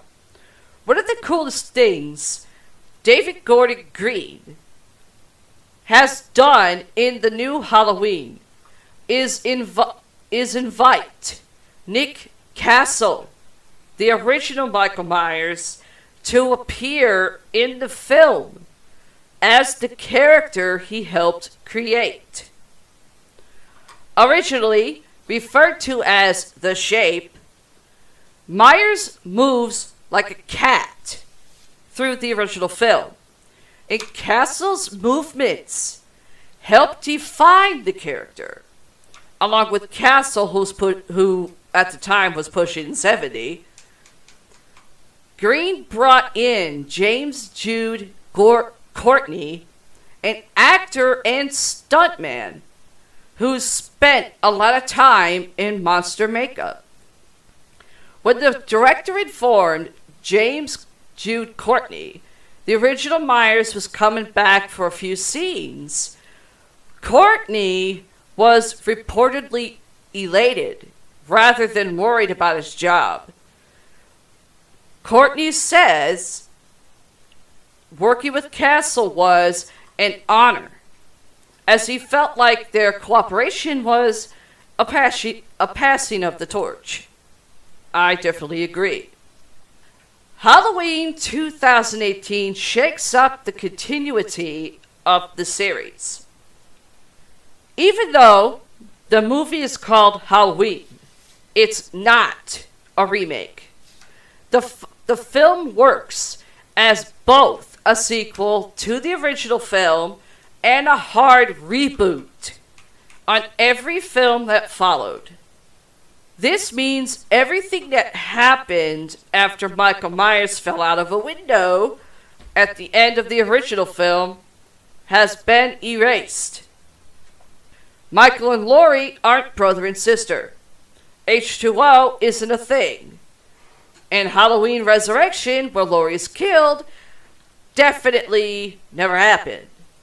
According to the first trailer, everything that occurred after the first film is simply a myth within the new continuity. To prepare for this hard reset, David Gordon Green and Danny McBride dug deep into the previous film's lore. And Green told Entertainment Weekly, in his words, "We watched all of the Halloween movies, and I can actually enjoy them. But there just felt like such a simple truth to the original. I think by the time you add Michael and Laurie's relationship, being family, or he's hurting his family, it brings that boogeyman out of it. I want everyone to be afraid of him. I wasn't. In this one, we're trying to go bare bones and tell a horrifying story of questions that have no answers. It's just bad shit that happens. There are some homages to the entire Halloween franchise. Danny McBride and David Gordon Green may have ditched most of the Halloween franchise mythos, but they've made sure to include several references to the rest of the films in their sequel. McBride had told Sci-Fi the Halloween franchise has kind of become a little bit of like choose your own adventure, you know? Like there's so many different versions and the timeline is so mixed up. You just thought it would be easier to go back to the source and continue from there. However, he also admitted some of the sequels seeped into their production. That means is we do reference other movies. For fans, we play homage in respect to every Halloween that has been out there. You can find an overt homage to the second trailer for the film. At 1.57, I'm thinking 1 hour 57, but I think that's just the camera lens. There's a glimpse of the notorious cursed masks from Halloween 3, Season of the Witch. Hopefully no one's head exploded while making the film. Danny McBride has a few sequels in mind, even though he was scared to meet Michael. Oh, grow up to pull out, hike up your skirt, you fucking bitch. You're doing a horror movie, you're directing it with someone else, you're not supposed to be scared of the fucking character. Everybody else is in the movie. Before pitching their Halloween sequel to John Carpenter and the executives of Blumhouse, Danny McBride and David Gordon Green went a little nuts and came up with an idea to film 2 Halloween movies back to back. However, they ultimately decided against the idea.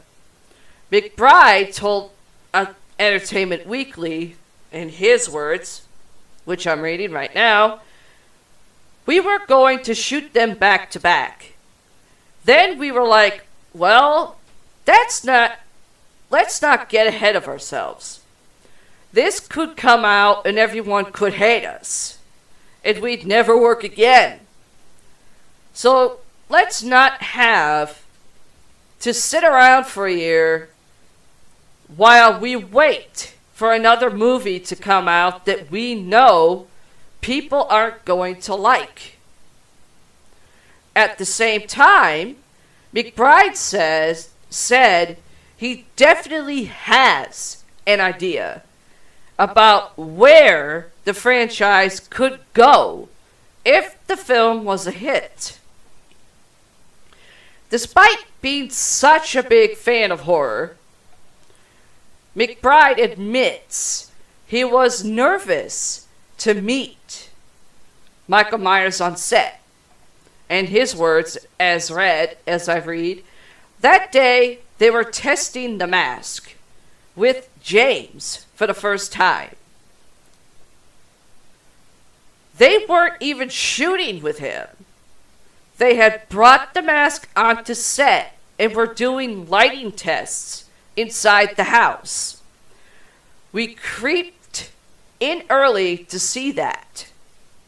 And there he was at the end of the hallway, just sort of lit from a little bit of light coming in from a bedroom, shining on the shape.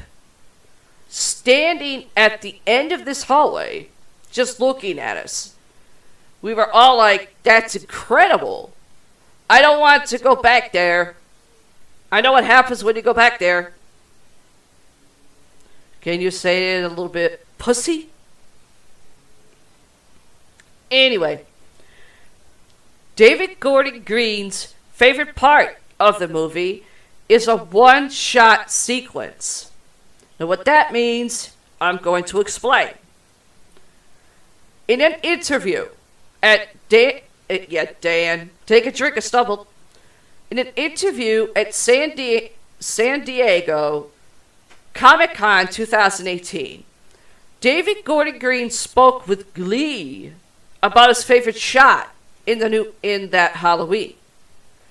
One he thinks is going to he thought was going to freak out audiences and let them know he's not messing around. Which Green told the interviewer, some more, I'm dying for Halloween fans to see the sequence. Or, let me paraphrase, because this is 2018. Green said he was dying for Halloween fans to see the sequence. It's a one-shot sequence when Mike gets back to work. It's a very long shot, a very complicated scenario that we took a long time rehearsing and strategized on how to achieve it one shot. Michael did a little trick-or-treating of his own, and that's pretty exciting. The sequence Green discussed is probably the first half of the second trailer, which sees Michael Myers walk into an open shed and grab a hammer before presumably beating a woman to death in her home. Happy Halloween? Michael Myers won't be an overpowered monster. Now, explaining, before writing their sequel, Danny McBride and David Gordon Green watched every film in the franchise to see what filmmakers did right and, perhaps more importantly, what they did wrong. I could say quite a few things. Their biggest takeaway involved the overpowered version of Myers. The writers stripped away the unstoppable monster to give the character a more realistic, frightening aura. McBride explained the decision to Business Insider by saying, at the end of the day, you're dealing with a masked man who kills people, and it's crazy to see all the different sequels and what people tried to do. What might have been lost from the original in hopes of creating more story. So we're just trying to learn from that. And I feel what happened with Michael Myers, unfortunately, is in those later sequels. He became this superhuman. Nothing could really kill him. That doesn't make him scary anymore. For us, the way he looked at it, and it's much scarier to just have that man who is hiding in the shadows as you're taking the trash out to the backyard. Now, the Strode family plays a large part in the film. In the Halloween sequel, it wasn't just Laurie Strode fighting Michael Myers. The masked monster is going to have to deal with 3 different Strode women. While Jamie Lee Curtis praised her role as Laurie Strode, she's joined by Judy Greer from Ant-Man and Andy Matichak, however her last name is. I know I butchered it. Sue me. Better yet, kiss my ass. Orange is the new black as her daughter and granddaughter respectively. Curtis told Yahoo! The addition of new Strode women makes the film more of an alternate version of the 1978 original. And this is what she said. If I had my druthers, or whatever that's supposed to mean, I probably would have called it Halloween Retold. Because it's being retold. It's the original story in many, many, many ways. Just retold 40 years later with my granddaughter. The ending had to be reshot. After initial test screenings of the film, David Gordon Green and crew went back to work on Halloween, performing reshoots so they could make minor changes, take a drink, I stumbled. So they could make minor changes to the ending. This may sound like bad news, or sounds like bad news, but it's actually not that out of the ordinary for a huge film like Halloween, to be tweaked based on preliminary audience reactions. Blumhouse intended to do this a lot, most notably in the found footage ghost movie The Gallows, which received reshoots for roughly 40% of the film. The Academy Award-winning Get Out also got a new ending, as producers felt it required a more uplifting finale.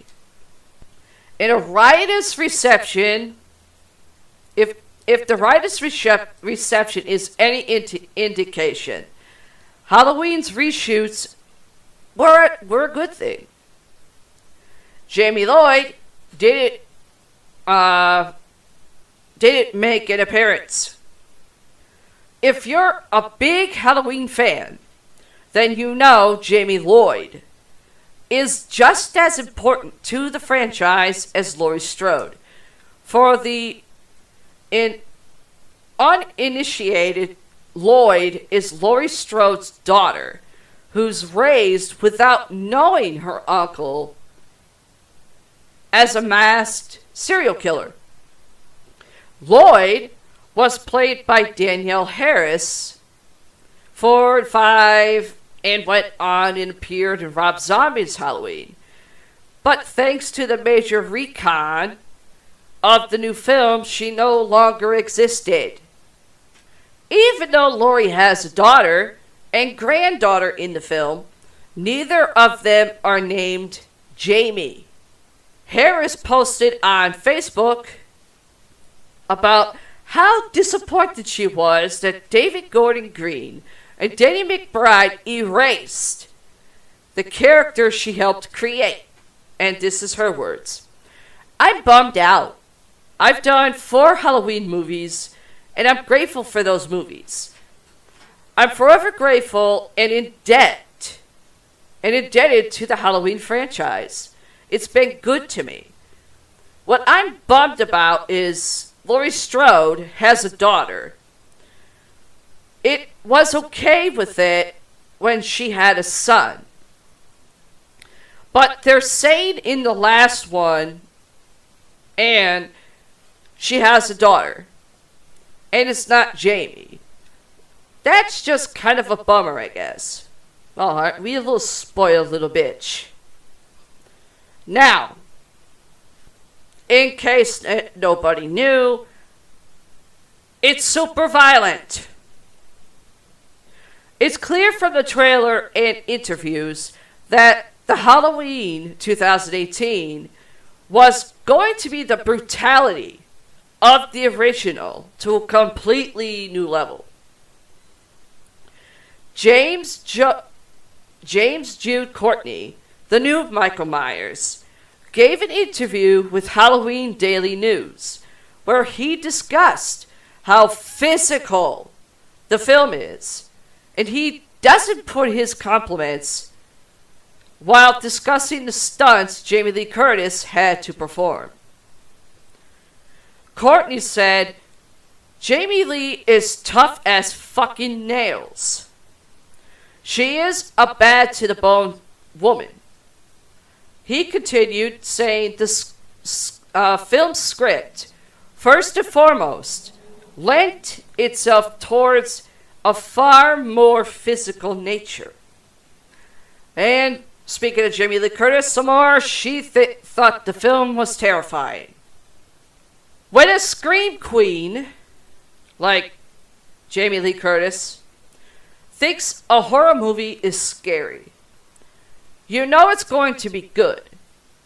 While speaking with Yahoo, Curtis complimented the cast and crew for leaning into the most terrifying aspects of the Michael Myers story and not pulling their punches. Curtis had said she saw a trailer and she's seen some footage, and it's terrifying. She continued coining a great phrase in the process They went full tilt boogeyman. And I've never said that in my life.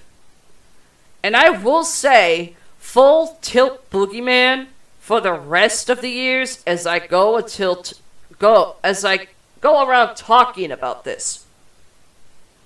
If you're worried about David Gordon Green and Danny McBride turning Halloween into a big goof, or you were worried about it, it sounded like you've got nothing to worry about. How? The FX artist struggled to make a new mask. Meaning, makeup and FX artist Chris Nelson came up with Michael Myers' new look. But it wasn't an easy task. Nelson spoke to Entertainment Weekly and talked about the pressure and said you can't recreate that iconic image. I think the original, that mask, the way they did it, who it was on, how he wore it, and how they shot it, was the perfect storm. It was the perfect storm, never to be imitated ever again. You just can't do it. So the goal was to try to get the form of the original, the expression of the original, the feel for that character. That was the goal. It wasn't trying to copy it. It was just trying to make it a step further and bring that character back again. The original mask, we all know, has a fun backstory though.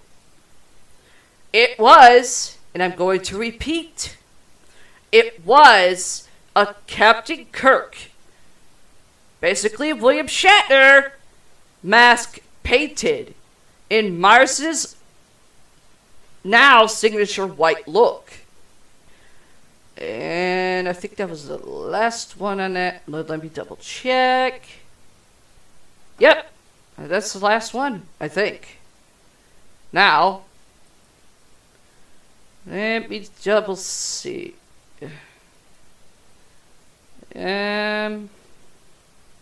Fucking commercial.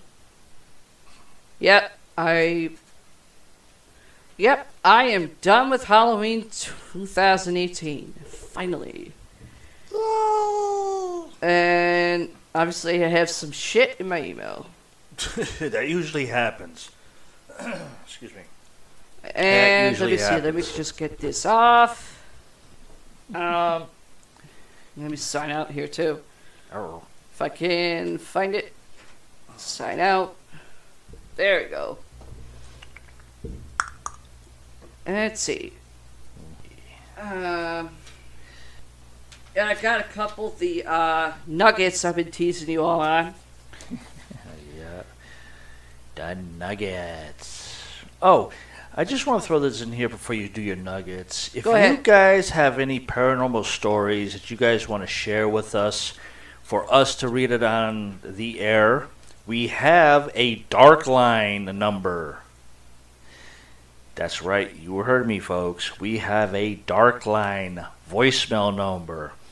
The number is 724-856-0031. Again, 724-856-0031. You can leave your paranormal ghost stories there, and we will play it on the podcast show so everyone else can hear it. So just remember, write that number down, 724-856-0031. Just wanted to throw that out there. Yeah. Which I worked hard on getting. So, yes, it's there. I'm going to take a quick break. Paramike still has some dark news to do. Yeah. And then I'll get the little nuggets out. Yeah. In one of your stories, you did mention about Blumhouse. Of course. Yeah. And from GameSpot.com, they have an article here from Blumhouse. Yeah. And it says, Blumhouse says it will never remake or reboot the Halloween franchise for one very simple reason.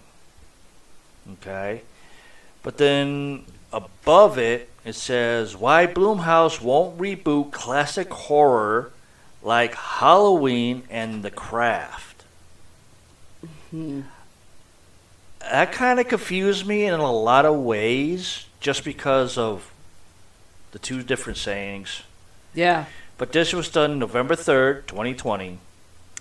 It says, while reboots and remakes have been pretty standard for the movie industries over the past decade or more, there are also the rare franchises that just keep moving forward, finding new life without starting from scratch. Yeah, I've seen that a lot lately. I don't know about you, but I have seen that a lot lately. Yeah. That's especially the case with the horror genre, where beloved movies like Halloween and The Craft are being kept alive to tell stories to a new generation of viewers without throwing out the original films in their retrospective series. Now, it's kind of funny that they're just mentioning Halloween and The Craft for franchises, but they're not referencing Chucky, Yeah, of course. Pennywise, or It, Freddy Krueger, which is kind of odd that they're not mentioning that. I know. Now, I don't think they've done a version for Jason yet, a remake or a reboot. They Jason did a yet. remake some years back. I'll have to ask a couple of my horror friends on Twitter that I have now just how bad that remake was. Okay. Yeah. Because that was remade. As far as I know, I've heard a lot of people hated it. Okay. More people hated it than people liked it. Okay. Because I want to find out more about that, because it's just shocking that I haven't seen that or found it. In 2018, Halloween hit theaters as a direct sequel to John Carpenter's 1978 original film of the same name. Yeah. And there's two more on the way. What's more? The Craft legacy picks up nearly 25 years after the 1996 original Craft film. I already saw the trailer. I'm not impressed. Good thing I didn't see it then, because I would probably would have puked up my dinner if I did see that. It goes on, following in a new group of young witches as they tap into their dark sides. Either of these movies would have been easy to imagine as a reboot, and in Halloween's case, that's already happened once before. Least we forgot the franchise's ridiculous complaint. Bleh, I can't even say this word now. My mouth decided to stop working. I can't even say this word. Compliccated. Timeline. Thank you. Timelines and the two Rob Zombie movies many of us would rather forget. I would agree. Well, Brad Dourif wasn't that bad. He was actually really good. Playing Just a cop. saying the Rob Zombie movies. Huh? The Rob Zombie movies that he did. Yeah, I know. That's what I'm saying. I would agree. Yeah. The only reason I watched it because Brad Dourif was in it.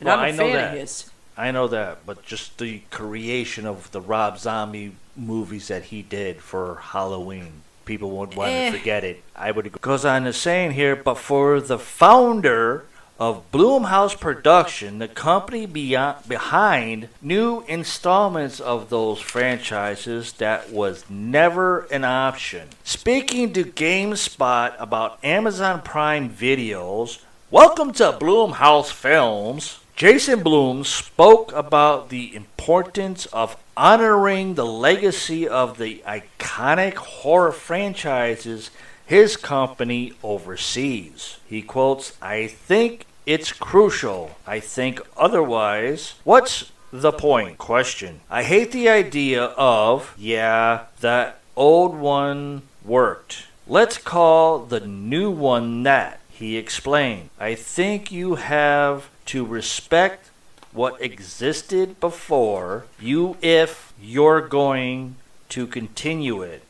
I think we did that with the Craft Legacy." I think his brain and his mouth disconnected somewhere because he just did not make any sense with that statement. That's especially the case with Halloween. The next film, Halloween Kills, will arrive in theaters next year once more with original series creator John Carpenter involved as a producer. Yep. John Carpenter created the whole fucking thing! Yeah. And look what everybody else did to it that got hold of it. I think to erase him from that as you went forward on Halloween, I don't know. I thought that was a weird thing to do, Bloom said. I always said if we were going to do it, we had to do it with him. And I'm glad I said that. I'm glad we did. Another disconnection from his brain and his mouth. Fans of Halloween are glad he did as well. The 2018 Halloween was a critical and commercial success and managed to bring Jamie Lee Curtis back to the franchise. Now we just have to wait a year to see what happens next in the series. Based on the new trailer for Halloween Kills, it's going to be bloody and disturbing journey when the sequel hits theaters on October 15th, 2021. Yeah, I don't really know all about that garbage, to be honest with you. I mean, I know you're the horror queen of movies and everything. Oh, I'm not. I'm not. I just see these things pop up after we talk about them. But honestly, I think Jason Blum's mouth and brain disconnected in this whole fucking thing when he talked to GameSpot. Obviously, he has to be that much of a fucking idiot. Already, I could tell Halloween for 2021, it's going to fucking suck. I can already tell from here on out, it's going to fucking suck. I guarantee it. Well, I actually would be the one to say if it sucks or if it doesn't suck. Because I would be the one having to go see it. True. If this pandemic lifts, by the time this movie comes out, I will pay for your ticket to go see it. I'm not, because I'm not a horror buff. I'll have other things to do and everything. But I can guarantee you, within the first 52 seconds of the movie starting, you're going to want to get up and walk out and come find me and strangle me for paying for a ticket for that movie. No. And tell me I'm right. The way I see it, if someone doesn't die in a film after the first 5 or 10 minutes, then I'm going to know it sucks. Okay, either way. I was trying to be easy enough to just give you like the first 52 seconds of the movie starting. Yep. That's just where I was leading to. Now, here's the nuggets that I got that I've been teasing you all with. And this is from Screen Rant. What should we expect from Halloween Kills and Halloween Ends? After the success of 2018's Halloween, the newly announced sequels, I'm going to emphasize that, newly announced sequels Halloween Kills and Halloween Ends bring many questions and lofty expectations. Following the success of 2018's Halloween, a direct sequel to the 1978 original, Blumhouse Productions has announced 2 more chapters in the horror franchise to be filmed back to back. Halloween Kills and Halloween Ends. Arriving, well, this is actually before everything fucking went to shit at this year. Was supposed to arrive October 2020 and October 2021, respectively. While little is known about the plots and of the sequels, co-creator John Carpenter, director David Gordon Green, and star Jamie Lee Curtis are returning. However, we can probably make some deductions from the films based on the conclusion of the 2018's Halloween. Where can the franchise go? To figure that out, we all may have to look back. Let's see. Where did Halloween 2018 leave us? The 2018 installment ended with an uncertain future. Laurie Strode, Curtis, after a lifetime of waiting for Michael Myers to return, traps him in the basement of her self-made fortress with fire running down around him. Decades after being tormented by Myers, she finally defeats him. In the process, her daughter develops a newfound respect for her, while Laurie's granddaughter is left traumatized and weary of the dangers of the outside world. At the same time, there were many bodies, including that of Laurie's son-in-law. Now, this is stuff related, pay attention. Horror cinematic universe theory connects over 60 movies. Presumably, Michael survived, although we were left to wonder how he might have emerged from the flames. He can't regenerate, so it's possible he'll be horribly burned, or my ab-libbing horribly charcoal. Now, what are the themes for these new Halloween series? The goal of 2018 film was to bring Halloween back to its roots. Ignored the tangled continuity. Don't explain why Michael is evil. Just focus on Michael as the shape.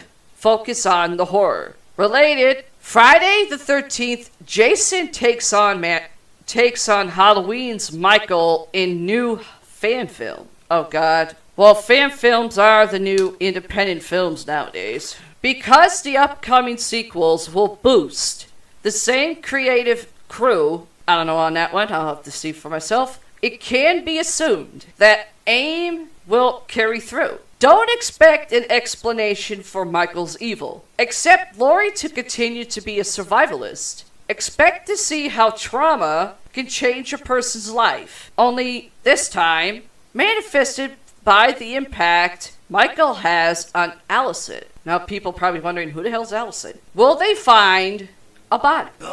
The future for Laurie's character might be determined by whether Michael's body is found in the burning basement. If it is, then Laurie might accept to find a new purpose. This may be a story about trying to recover from the pain, only to stumble once Michael returns. Related to the stories here, Halloween producer wants to take a stab at Friday the 13th next. I think that just might have pissed off Friday the 13th fans. If Kane Hodder isn't Jason, due to the fact he wasn't Jason in Freddy vs. Jason, it was some other guy. Well, but then again, Kane Hodder was doing a movie too at the time, so obviously there's that issue that explains it. Anyway, Halloween producer wants to take a stab at Friday the 13th next. Okay. Explanation on that. On the other hand, if there's no body, we may be introduced to a more paranoid Laurie. Everyone else thinks Michael died, but Laurie knows he's still out there. Her fears will ultimately be confirmed. Additionally, Michael's death or disappearance could influence the other surviving characters. How will characters who didn't encounter Michael directly, such as Allison's boyfriend, Cameron, be changed by the rampage? Well, will there be a social disconnect between the characters? Now, legacy of Dr. Loomis. Donald Pleasance played Dr. Loomis throughout the entire series, with the exception of Halloween 3, all the way to Halloween Curse of Michael Myers, his final film before his death in 1995. While Dr. Sartain appeared at first to be the new Loomis. He was ultimately Michael's accomplice and helped to trigger the horrors of the 2018 film. More related, Halloween 2018 succeeds where The Predator failed. With these sequels, at some point, it would be wise to provide Loomis with some sense of closure. Although Pleasance passed away, it may be important to include his legacy in some manner. There's no need to bring him back with CGI like Tarkin in Rogue One, a Star Wars story. But it would be good if the plot could offer a portrait of Loomis's twilight years. A rejected concept for 2018's Halloween included Michael killing Loomis. We may see a version of that idea surface in some way in the sequels. Let's see. The end of the Strode or Myers family. Halloween Ends looks to be the final finale of the series. Horror franchises are notoriously difficult to end. See Friday the 13th, the final chapter, and Jason Goes to Hell, the final Friday, which both had sequels. Even Halloween had multiple finales already, with Halloween H2O ending fittingly with Laurie Strode chopping off Michael's head. However, with Michael being tied so firmly to Laurie and her family, the franchise will need to conclude with either the Strodes meeting their fate or Michael being definitively destroyed. Now, here is some stuff on Screen Rant as well. For the Halloween Kills story, details let me say that again. Take a drink 4 times. I stumbled several times. Halloween Kills, the movie, story details reveal bigger fight against Michael Myers. Story details for Halloween Kills indicate that fans may see the returning characters from Halloween 1978 team up to take down Michael Myers. The new story for Halloween Kills emerge, teasing a big fight against Michael Myers. The knife-wielding psychopath was first brought to screens in 1978 when horror maestro, not sure if he's a horror maestro, John Carpenter released Halloween. The film is well regarded as one of the best slashers out there, which resulted in numerous Halloween sequels and reboots. While everything after the original Halloween is often considered subpar, the Halloween released in 2018, that's 18, pay attention, reinvigorated the franchise. David Gordon Green's Halloween took place 40 years after the original film and ended with Michael getting trapped in Laurie's burning house. Plot details surrounding the sequel have been kept under wraps, but there have been several casting announcements, some of which will be familiar faces to longtime fans of the franchise. Multiple characters are returning from the 1978 film, including Lindsay Wallace, Nurse Marion Chambers, and Sheriff Lee Brackett. I hope they get Brett Dourif to do that role again. All of who are played by their original characters. Oh, hell. That means I think it just answered my question on Lee Brackett. The character Tommy Doyle is also going to be in the film. Oh, God. But Anthony Michael Hall is replacing Brian Andrews for the sequel. I think I just heard a whole bunch of shit just drop. That's the guy that played in Breakfast Club, right? Yeah, he played the nerd. Okay. That'll be interesting. After that, he did other films too, but... Yeah, but that'll be an interesting change for him. It may be interesting with Anthony Michael Hall, but his forte isn't horror. It's more like, almost like teenage drama comedy shit. Right. And far as we've heard on the internet, how Anthony Michael Hall has a really bad attitude, has been arrested for several times. Yeah. While fans were already excited to see these returning faces, it looks like they may have a significant role to play in Halloween Kills. Please have Brad Dourif play Sheriff Lee Brackett again.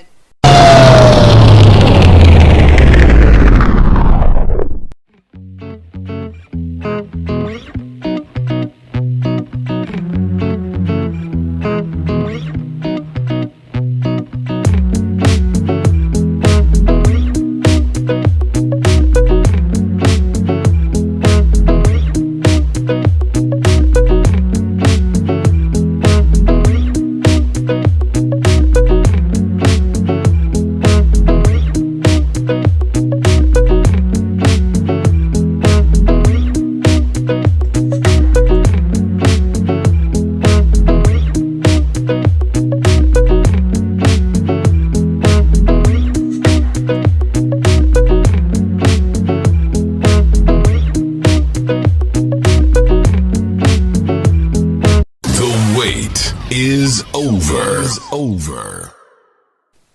Because I think the original one actually retired or he died or something. I don't know. I'm not saying that legitimately. I'm just saying I've never heard of the guy who did Lee Brackett. And since then. And I typed his name into the search bar. Who? Anthony Michael Hall. Yeah. And I just popped it up here. It says Anthony Michael Hall, Tommy Doyle in the new Halloween Kills. Yep. He has a baseball bat. What the fuck's he gonna do with that? Yeah, I don't know. But ask John Bender's character, hey, you got a light? Yeah, it's strange. He was born in West Roxbury. Now here's a kick. Uh-huh. Take a guess. Read that again. Anthony Michael Hall. Yeah. Was born in West Roxbury. Yeah. Take a guess of what state? Massachusetts. Very good. Of course I knew that. His parents are Mercedes Hall. Yeah. An actress, blues and jazz singer. And Larry Hall, who owns an auto body shop. So, his mother is an actress, blues, and jazz singer. Yeah. His father is an auto body shop mechanic. And he becomes a movie star actor? Well, how does that work? Well, remember, he did start when he was a kid, when he was like teenage. I know. But he's got a Facebook page, a website.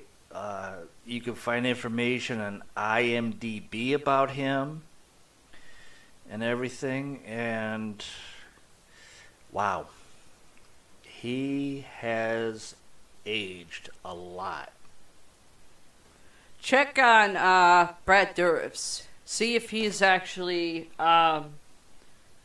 playing Sheriff Lee Brackett again. Because if he's not, I'm going to shit all over these. Oops.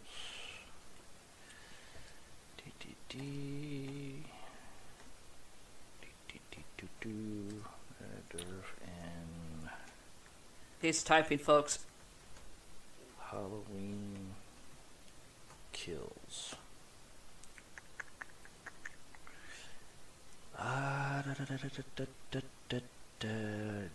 Yeah. Huh? Let's see.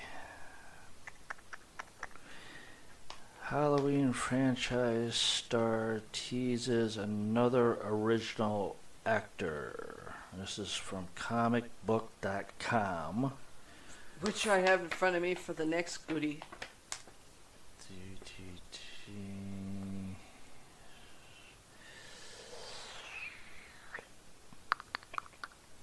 I can't. Well, wait a second. What's this? What? Brad Dourif confirmed to return for upcoming Chucky TV. Well, I knew that. Okay. But, I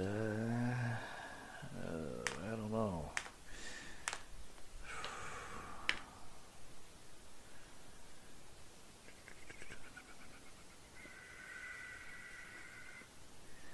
It doesn't say. It doesn't say. It does not say. Okay, try Googling it. Well, Brad Dourif reprised Sheriff Lee Brackett for Halloween Kills and Halloween Ends. It's got him here on HalloweenMovie.fandom.com. Yeah. Appears Halloween and Halloween 2, and that's it.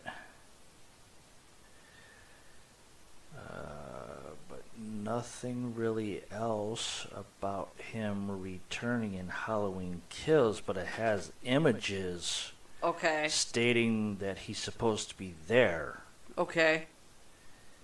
But that's only images. I mean, with things being kind of closed from the public eye right now, I don't think many people would notice if he was in it or not at first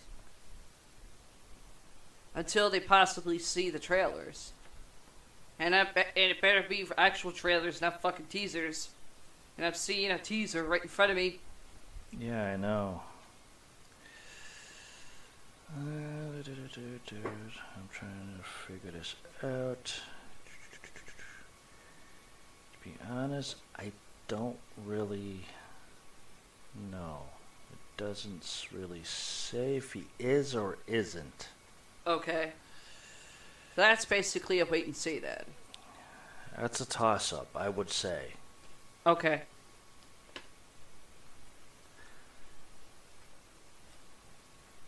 Anyway, continuing. The returning character Halloween Kills should kill off. I don't know what that's supposed to mean, but let me read on.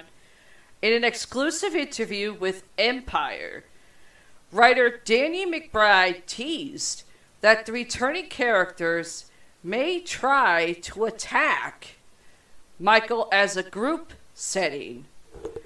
Events in the film bring together a lot of characters who were in the 1978 film who we didn't see last time.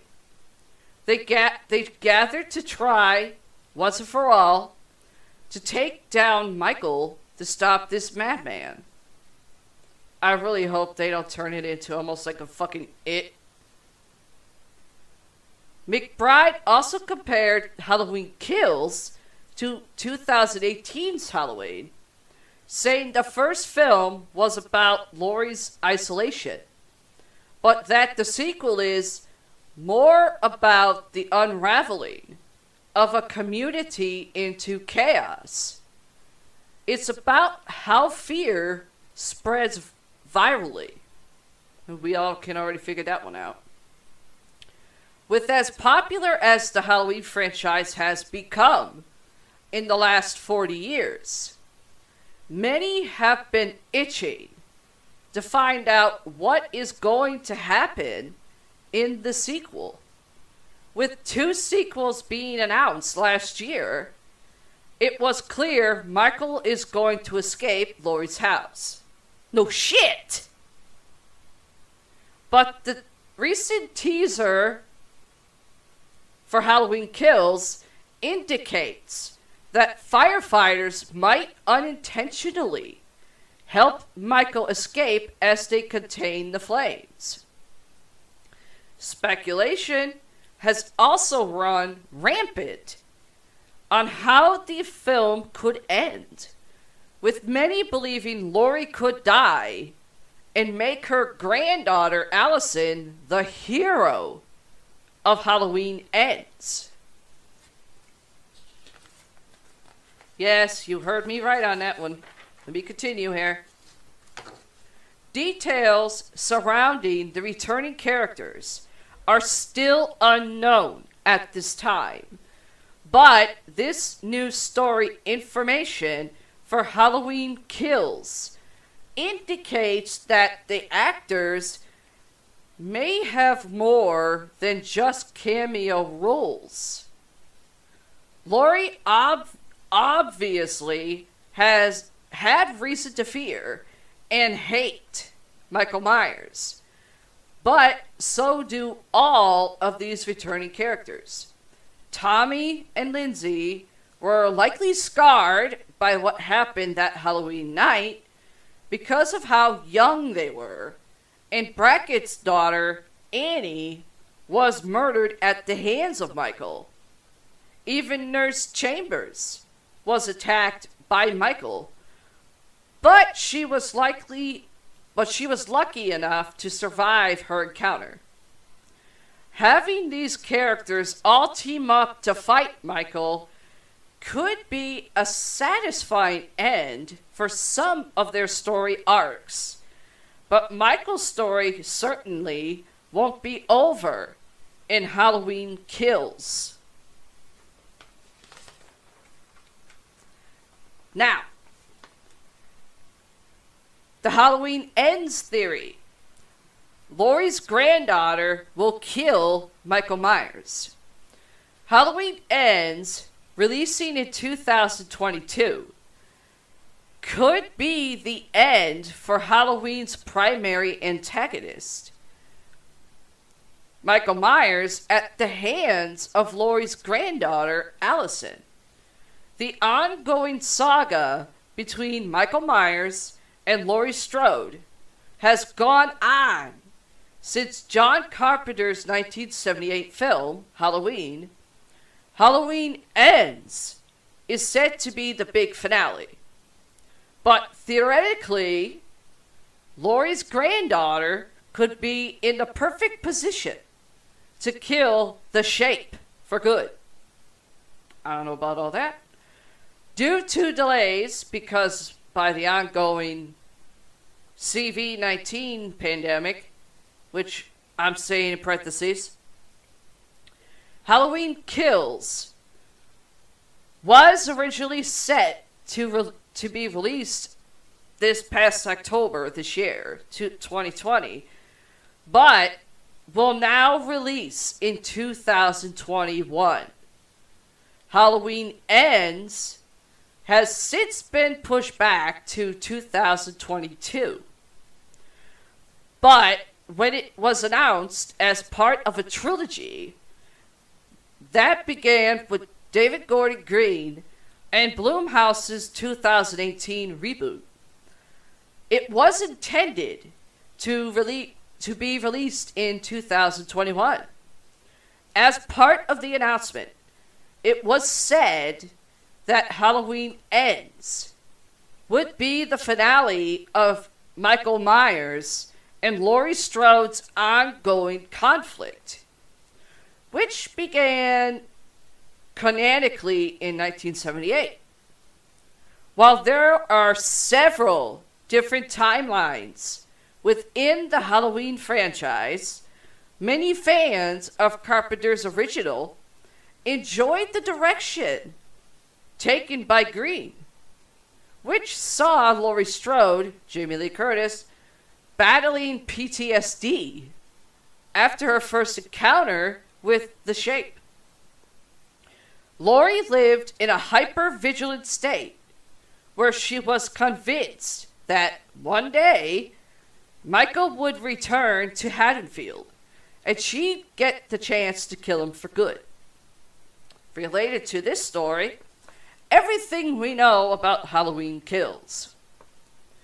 2018's Halloween saw Laurie going toe-to-toe with Michael, with her daughter Karen, Judy Greer, and granddaughter Allison, Andy Matichak. Sorry if I butchered it, but that's how it's pronounced. Or I'm pronouncing it. 3 generations of strong Strode women proved to be enough to capture Michael in the rigged basement. Or I should say in the rigged basement that Laurie set up in her secluded home. Once inside, she burned the structure to the ground with him inside while she and her family made it to safety. However, as referenced by not only Michael's promised return in Halloween Kills, but the first teaser trailer for the sequel, Michael won't be burned alive. Not only that, but according to reports about Halloween Kills, Michael will be more vicious than ever before. What, he wasn't vicious before? What was he before? A kitten? Or a fucking dog? Fans initially thought that either Michael or Laurie would die in Halloween 2018. But, as both survived, no duh, and with 2 movies left to go, how will it all end?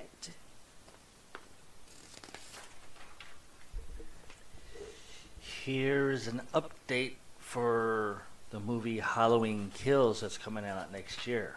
Yeah. Brad Dourif, not in the movie. What? Not in the movie.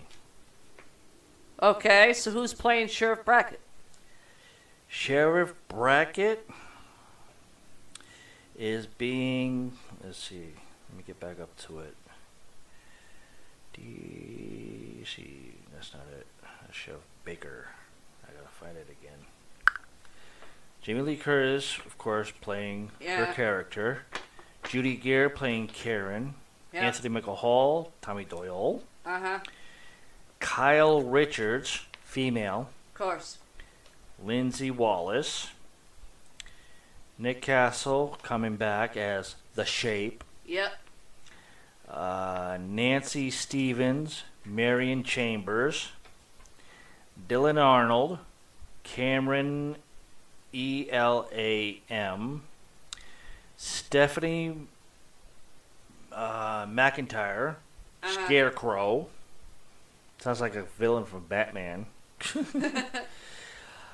Charles Cyphers, the original Lee Brackett. Yeah. The original one from 1978 is coming back to reclaim his role as Sheriff Lee Brackett. So, so they're basically saying, oh, Brad Dourif fucked it up from Rob Zombie's takes. Either that or Brad Dourif is saying he doesn't want to do it again because he's too old. And he probably just wants to take time off from doing movies. I could understand that. Yeah, I do too, but he's doing Chucky next year. Right. He's doing it the TV version because he did confirm that. Yeah, when there's another franchise Chucky for a movie, you know he's gonna do it. I mean, but Diamond City does pay him well. Yeah, I know, but Charles Cyphers, the original Lee Brickett, which is spelled Leigh, is the original one from 1978. Is coming I know back. that. And I thought even he with that back then was retarded. Well, he's coming back doing his role again. Anyway, why Allison Nielsen, or Nelson, however you want to freaking pronounce it, will be the one to finally kill Michael Myers. Logically, Halloween Ends wants to set up an epic final battle between Michael and Laurie. However, it's very likely that one of them will die.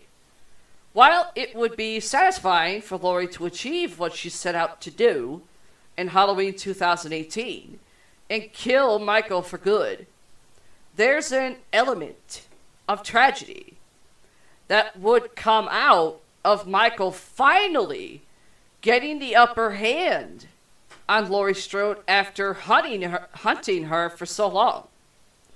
He actually killed her before, in a timeline of the Halloween franchise that the 2018 movie erased, as it is intended to be a direct continuation of Carpenter's original movie.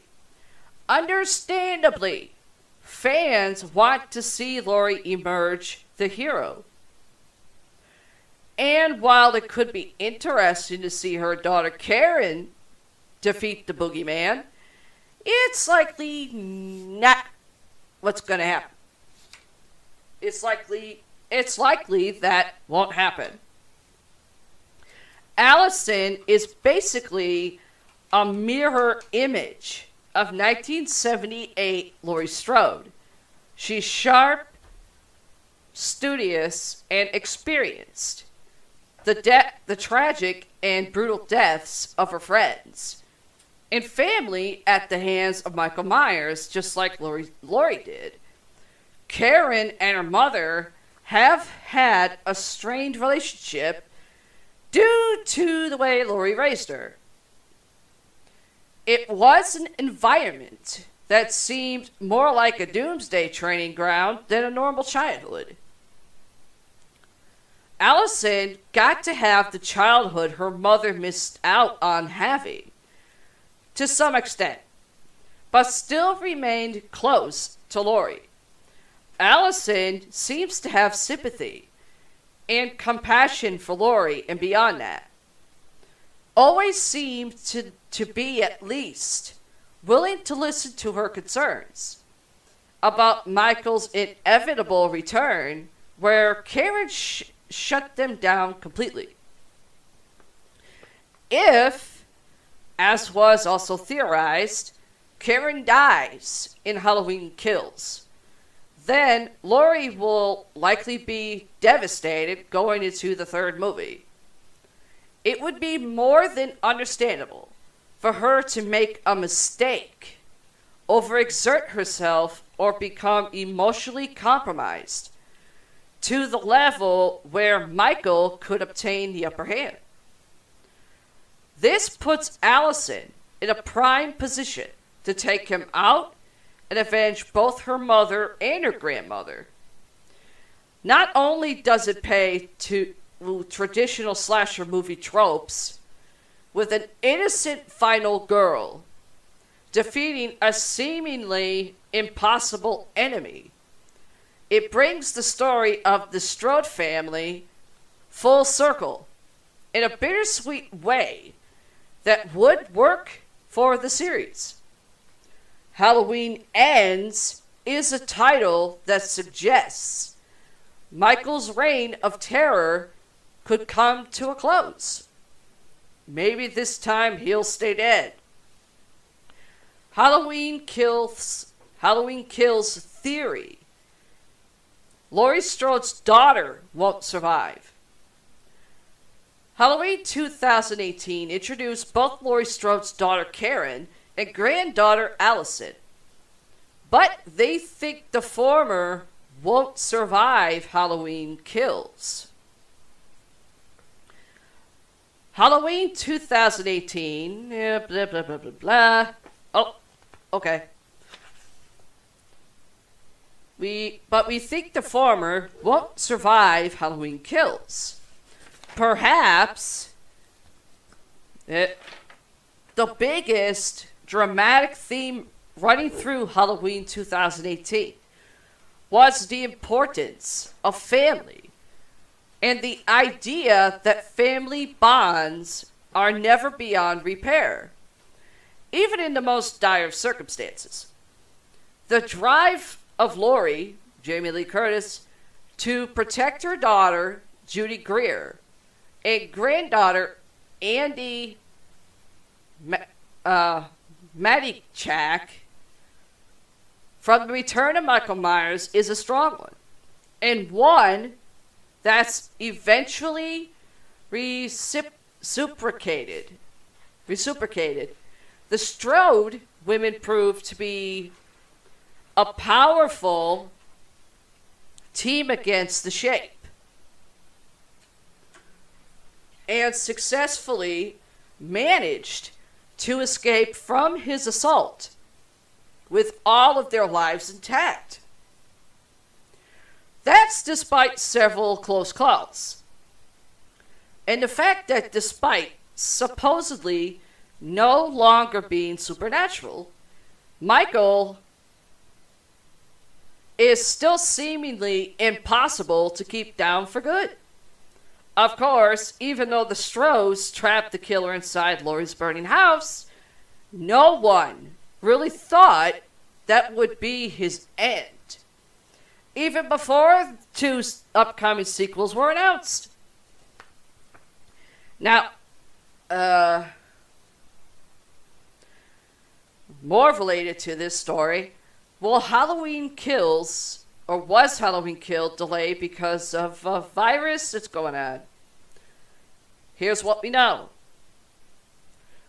What's somewhat amusing about Halloween 2018's pronounced Family Matters theme is that the sequel/reboot reconned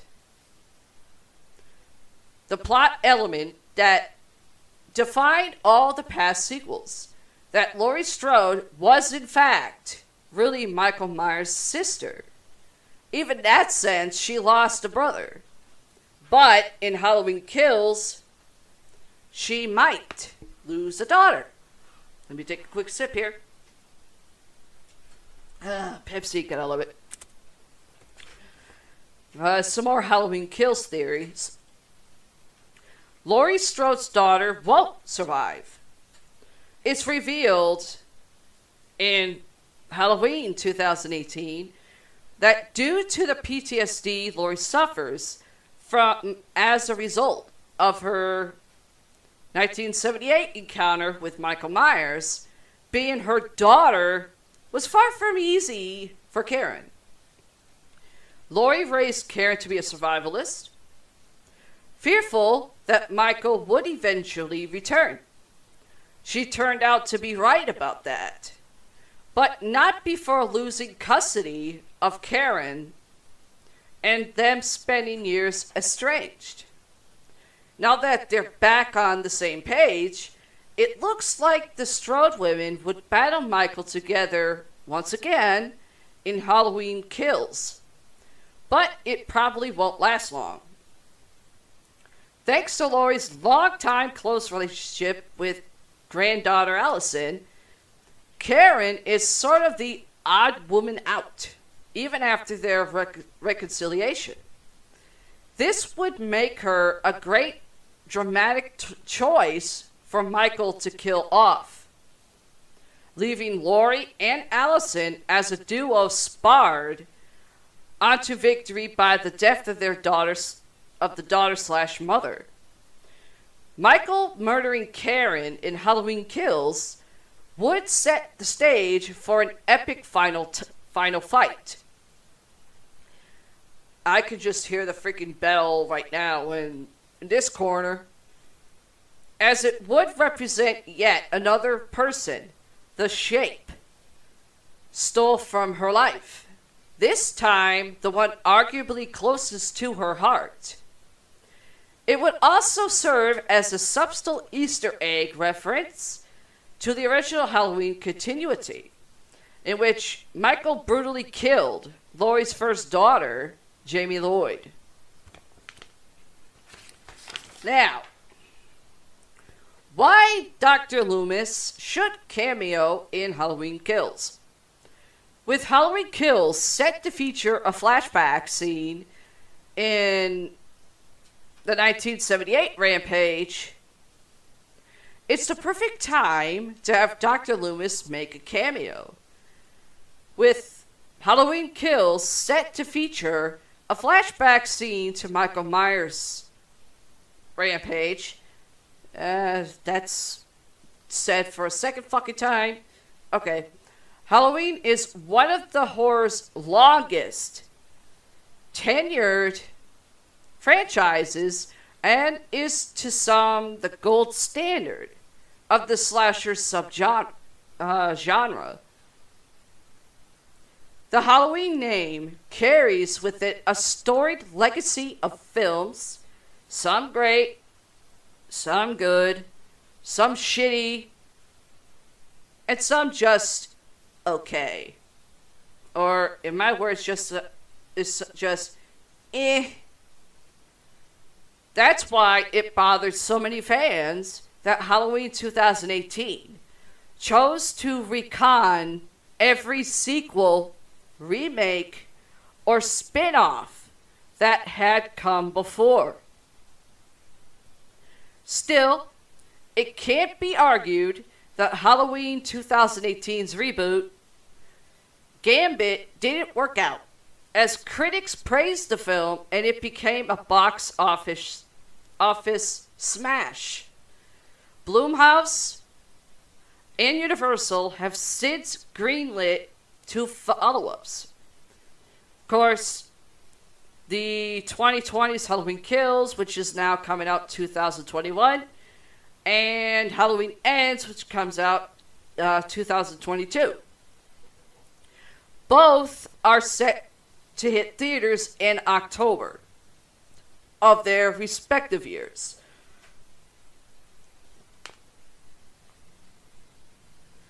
Let's see.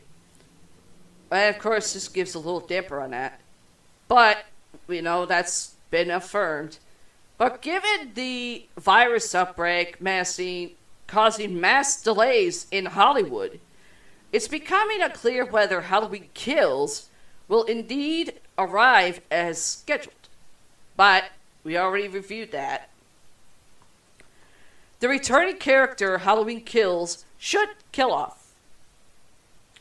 That aside, it's been teased via set photos that Halloween Kills will include a flashback to Michael Myers' original 1978 killing spree in Haddonfield. It remains anyone's guess exactly what the flashback will reveal. But regardless, the sequence needs to recuperate classic Hollywood character Dr. Loomis. Now, here's about the cameo in Halloween Kills, why it should be Dr. Loomis.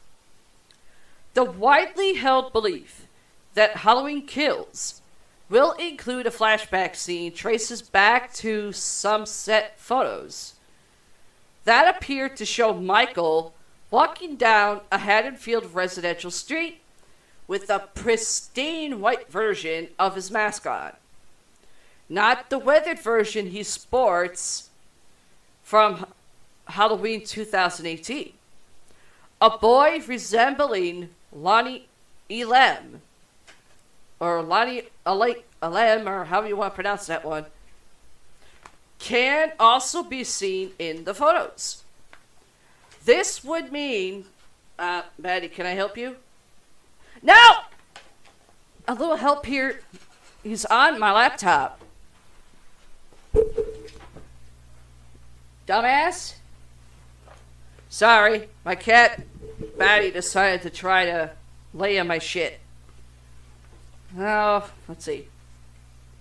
Where the fuck was I? Okay, here we go. The boy resembling Lonnie Alem can also be seen in the photos. This would mean that we're seeing a different perspective on or portions of Michael's 1978 murders that weren't known in John Carpenter's original film. If that's the case, this sets the table for Dr. Loomis to appear at some point during Halloween Kills flashback scene, where he has any direct interaction, whether he has any direct interaction with Michael or not. Obviously, Donald Pleasance is no longer alive. Well, no shit, Sherlock. We all know that. But that doesn't mean the role couldn't be recast with a look-alike and or sound-alike actor, with the character not being shown in too much close-up detail to maintain the illusion. Good luck with that one. Loomis was the only major Halloween character to not return for the 2018 version. And now that the Quasi reboot was a success, it's time to pay tribute to a man who was instrumental in making the film legendary. Even if we only heard previously recorded lines from Pleasance, while seeing Loomis from the back chasing after Michael, it would still be a moment that would make Halloween fans grin from ear to ear. Yeah. Possibly, but good luck trying to find a lookalike. Who plays Michael Myers in Halloween Kills flashback? Halloween Kills features a new performer wearing the iconic Michael Myers mask in flashback scenes to the original 1978 film. Fans are buzzing about who plays Michael Myers in Halloween Kills flashback scenes. Set photos from last fall revealed some enticing information on the new film. And the actor playing the iconic role in a very specific iteration of the Shatner mask. When it was announced that Halloween 2008 would be followed up by not one but two sequels, fans were curious how the storyline would play out. Bloomfield's direct follow-up to John Carpenter's 1978 Halloween proved, as we all know, as a huge success upon its release, grossing over $250 million worldwide.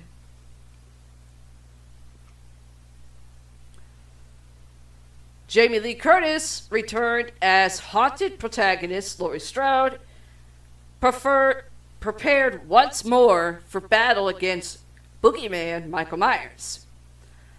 Along with Curtis, Carpenter returned to supervise and provide the soundtrack for director David Gordon Green's re-envisionist take on the Halloween saga.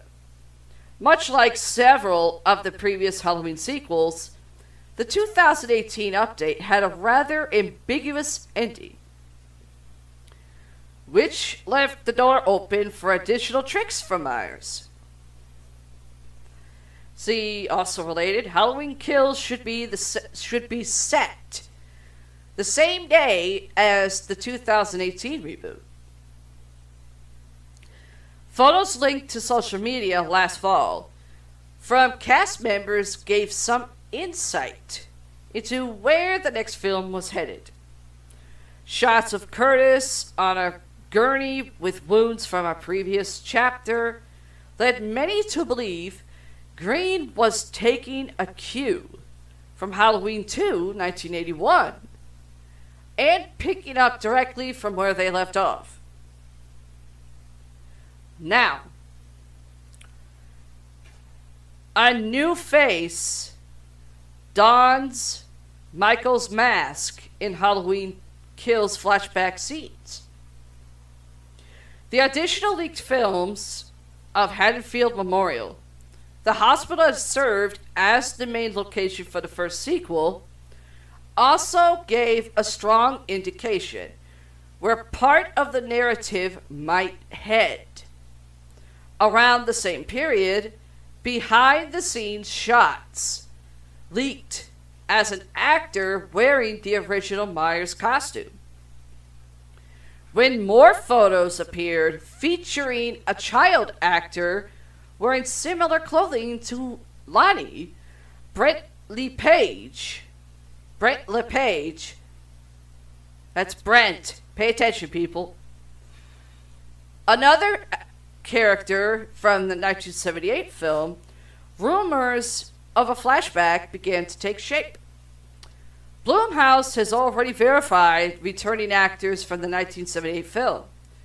They include Kyle Richards, Lindsay, Charles Cyphers, Lee Brackett, bastard, and Nancy Stevens, Marion.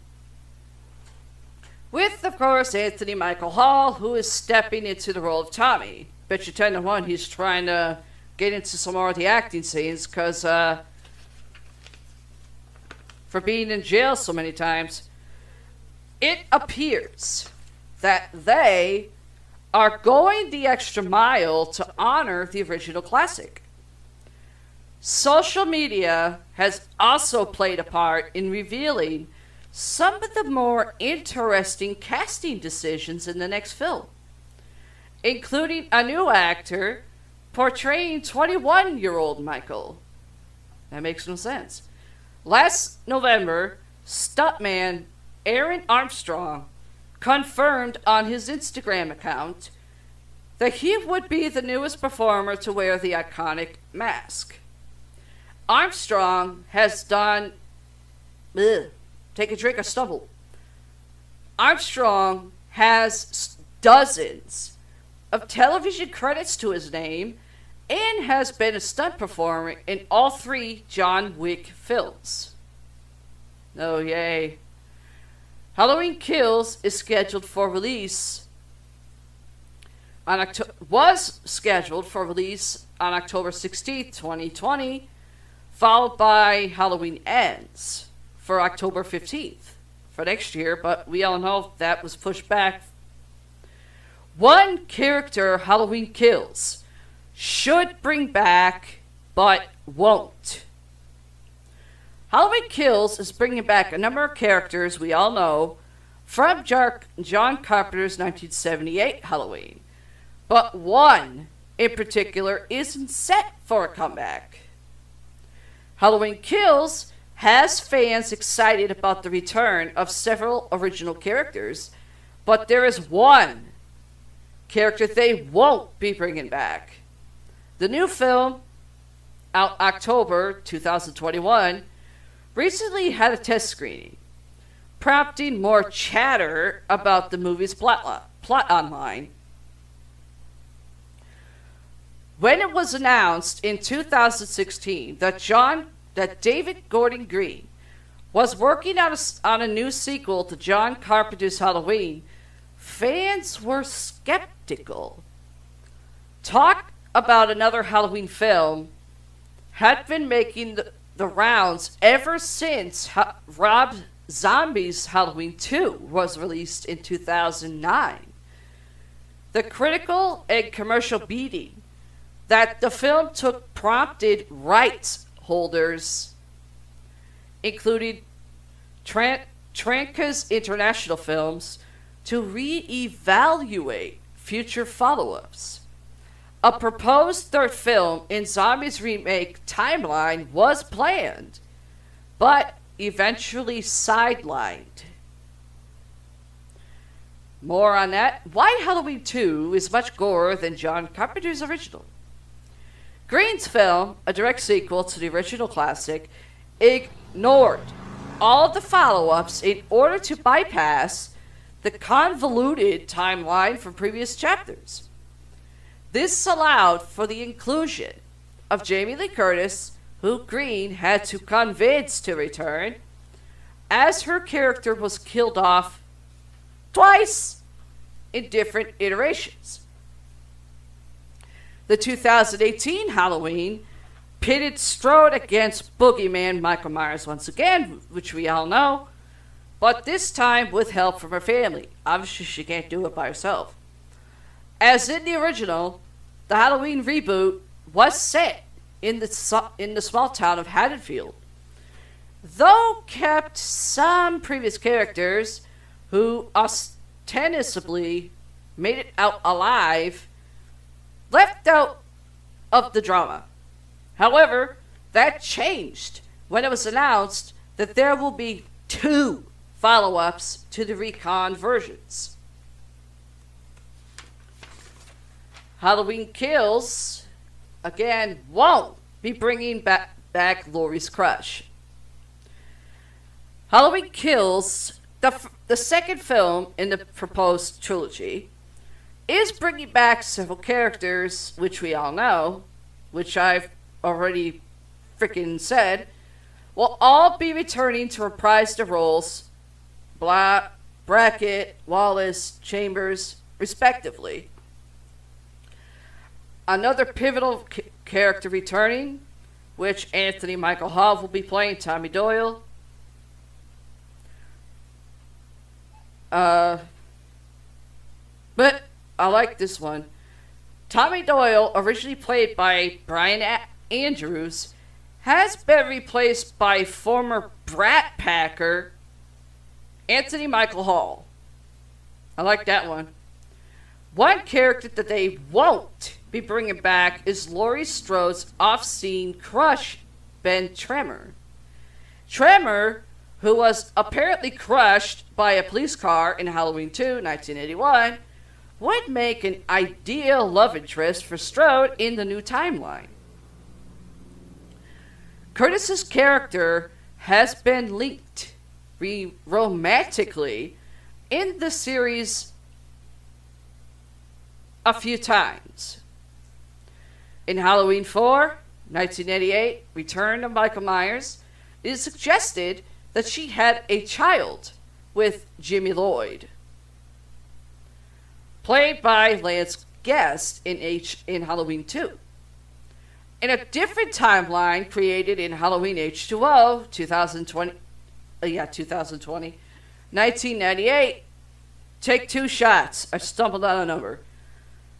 Strode is romantically involved with co-worker Will Brennan, Adam Arkin. It was originally rumored that the character of Ben Tremor was going to be brought back in the 2018 reboot, but this didn't happen. No shit. We all know that by now. The available information surrounding Halloween Kills indicates that Tremor will remain a distant high school crush for Strode for now.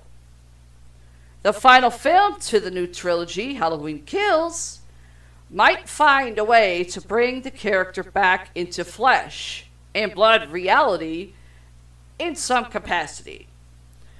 But until the release of the final film in 2022, fans will have to be satisfied with the return of several other iconic characters from the celebrated original in Halloween Kills. Now here's some more stuff on Halloween Kills. The Halloween Kills could be the most intense movie in the franchise. Halloween Kills star Anthony Michael Hall, playing adult Tommy Doyle, said the film could be the franchise's most intense entry yet. Would that be before or after you smoked the weed? David Gordon Green's reboot, 2018, of John Carpenter's Halloween, 1978, was well received by fans of the franchise, and its sequel, Halloween Kills, seems like a real contender to be the most intense film in the series to date. Impress me, that's all I gotta tell you, motherfuckers. While other Halloween franchises have been done to death, I beg your pardon? Chucky can keep going, motherfucker. What? Yeah, he's a plastic doll. With a grown adult voice. Halloween continues to be revitalized in new, unique ways today. There are 5 distinct canons within the different movies. John Carpenter's seal of approval, plus the inclusion of Jamie Lee Curtis as Laurie Strode and Nick Castle's return as Michael Myers. He shares the role with James Jude Courtney. Well, that just means Nick Castle's doing stunt work. Endured the 2018 Halloween to fans before it even hit theaters. Once it did, the numbers spoke for themselves. Halloween raked in an amazing take at the box office for Blumhouse Productions, which is surprising, grossing $255.5 million on a budget of only $10 million. That's fucking good. Shocking. It allowed fans of the original movie to experience it in a way that they had never gotten to with Carpenter's original, and made Myers a boogeyman for a new generation of horror fans all at once. Well, more related, what Halloween Kills flashback could reveal. Halloween Kills' first test screening has garnered a largely positive reaction from audiences, which is usually a good sign. Yeah, if people did not like it in a first test screening, that means it's gonna fail. Example, Just Play reboot. However, other pre-release commentary from cast members, along with some interesting photos that drop hints about what the next installment's story could contain, make the upcoming film seem better and better. Again, surprise me. Let's see how Halloween Kills could be most intense in the franchise.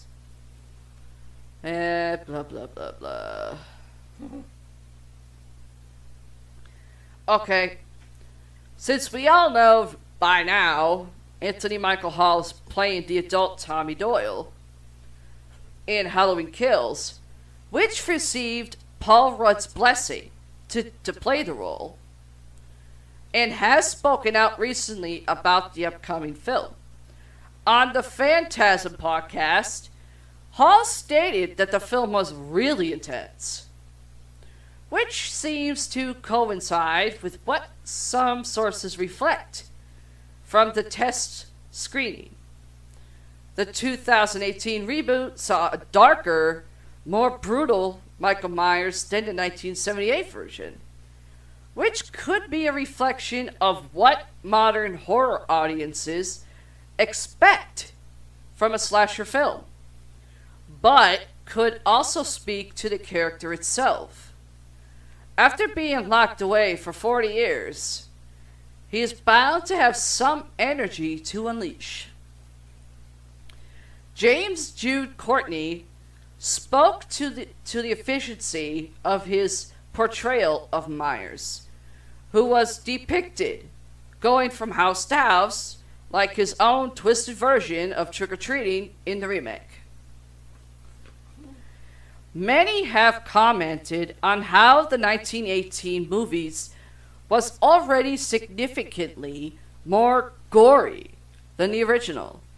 But according to Robert Longstreet, what a name, Longstreet.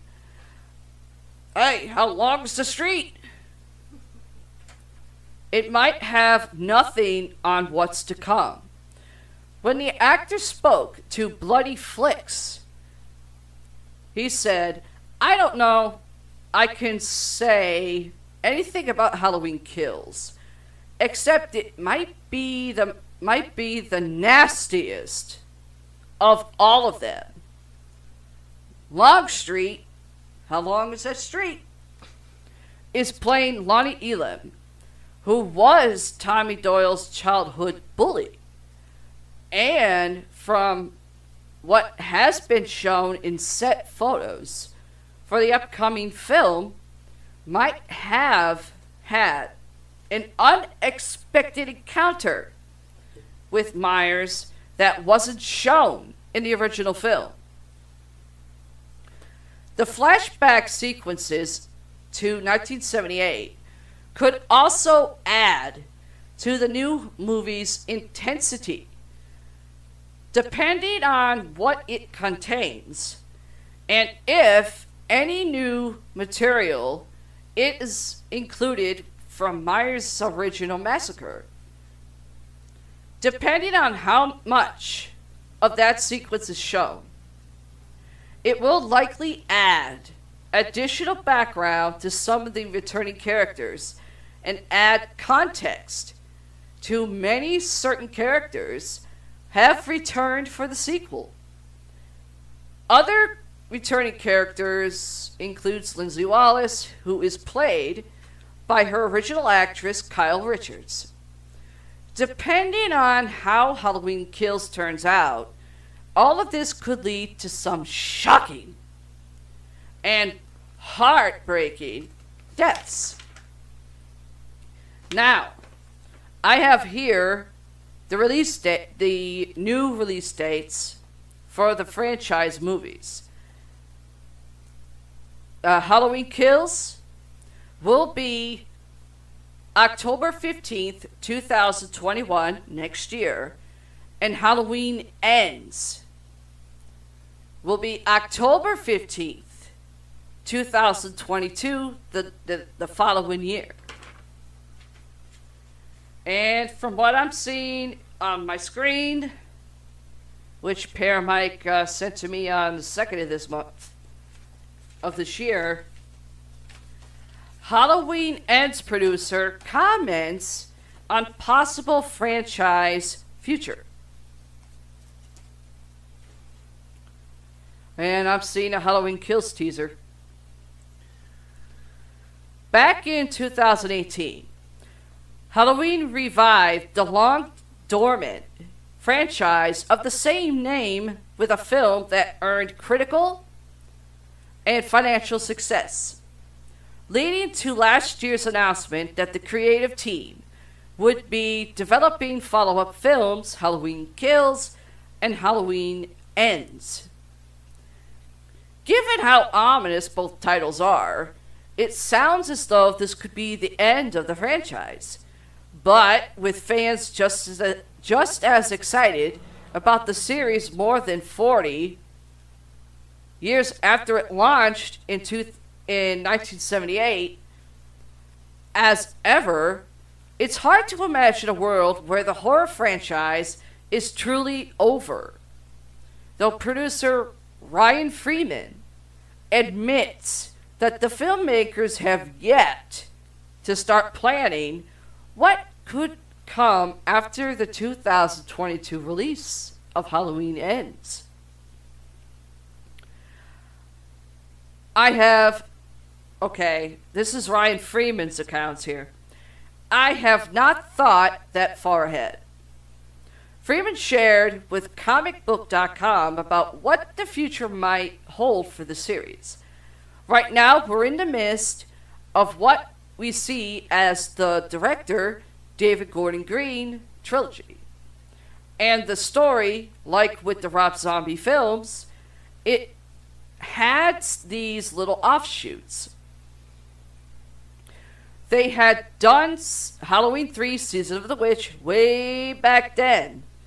So it's like we're living in the moment of these films that are successful. And we'll see where it goes from there. I hope there is a theatrical experience. The future is still in place. But for right now, yes, it just speaks to me and Malik Akkad. Unlike many other long-running franchises, which seemingly operate on a continuous narrative's timeline, the Halloween series has often crafted sequels that ignore the events of their predecessors and create all new narrative canons.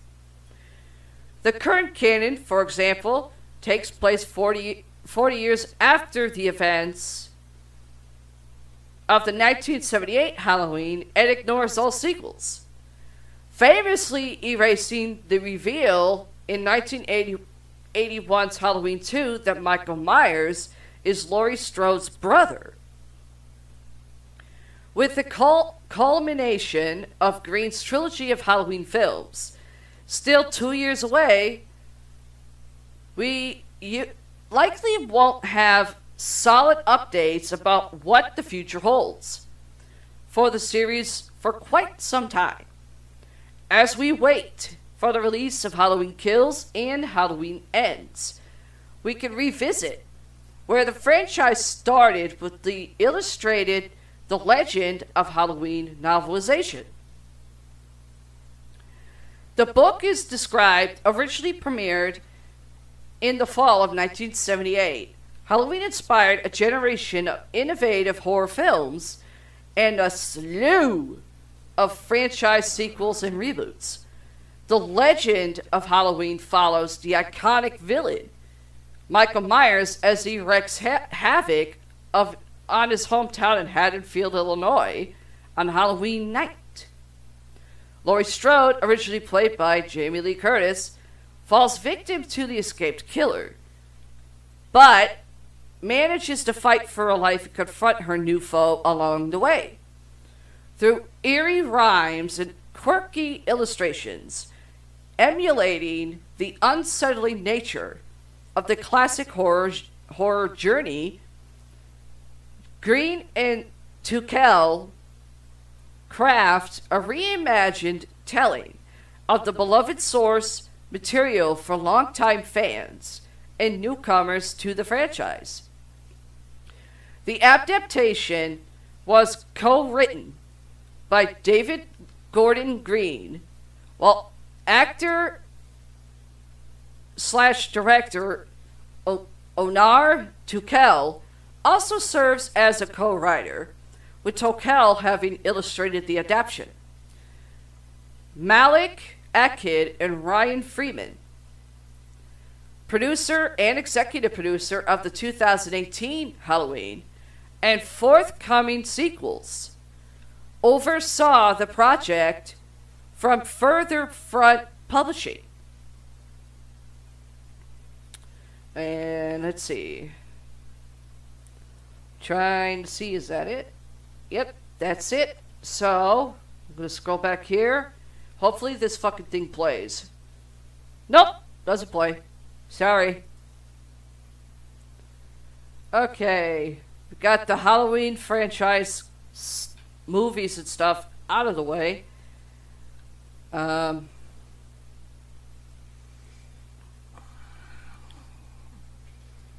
Honestly, it sounds to me like this 43, 44-year-old franchise movie. Yeah. In my opinion, it sounds like a fucking hiccup movie. I know. Seriously. Because you said that Laurie Strode died. Yeah, twice. More than once. Yeah, twice. But yet she comes back. And they're planning to kill her off again. And again, and again, and again, and again. That's my problem with later on movie franchises like this. They want to eliminate previous ones because they failed. And the fact they think Laurie Strode, the character, is some fucking badass. Right. When, if you think about it, Michael Myers is the one that's the badass. Right. He doesn't die. I know. I mean, the way I see it, I'm trying to think here. The way I see it, hang on here. I got a bunch of crap I gotta eliminate here. It's just like they don't know what to do. They never do. They can't come up with a reliable story for the franchise of Halloween to figure out who the fuck's gonna kill who off. Yeah. Is Laurie Strode gonna kill off Michael Myers? Or is Michael Myers gonna kill off Laurie Strode?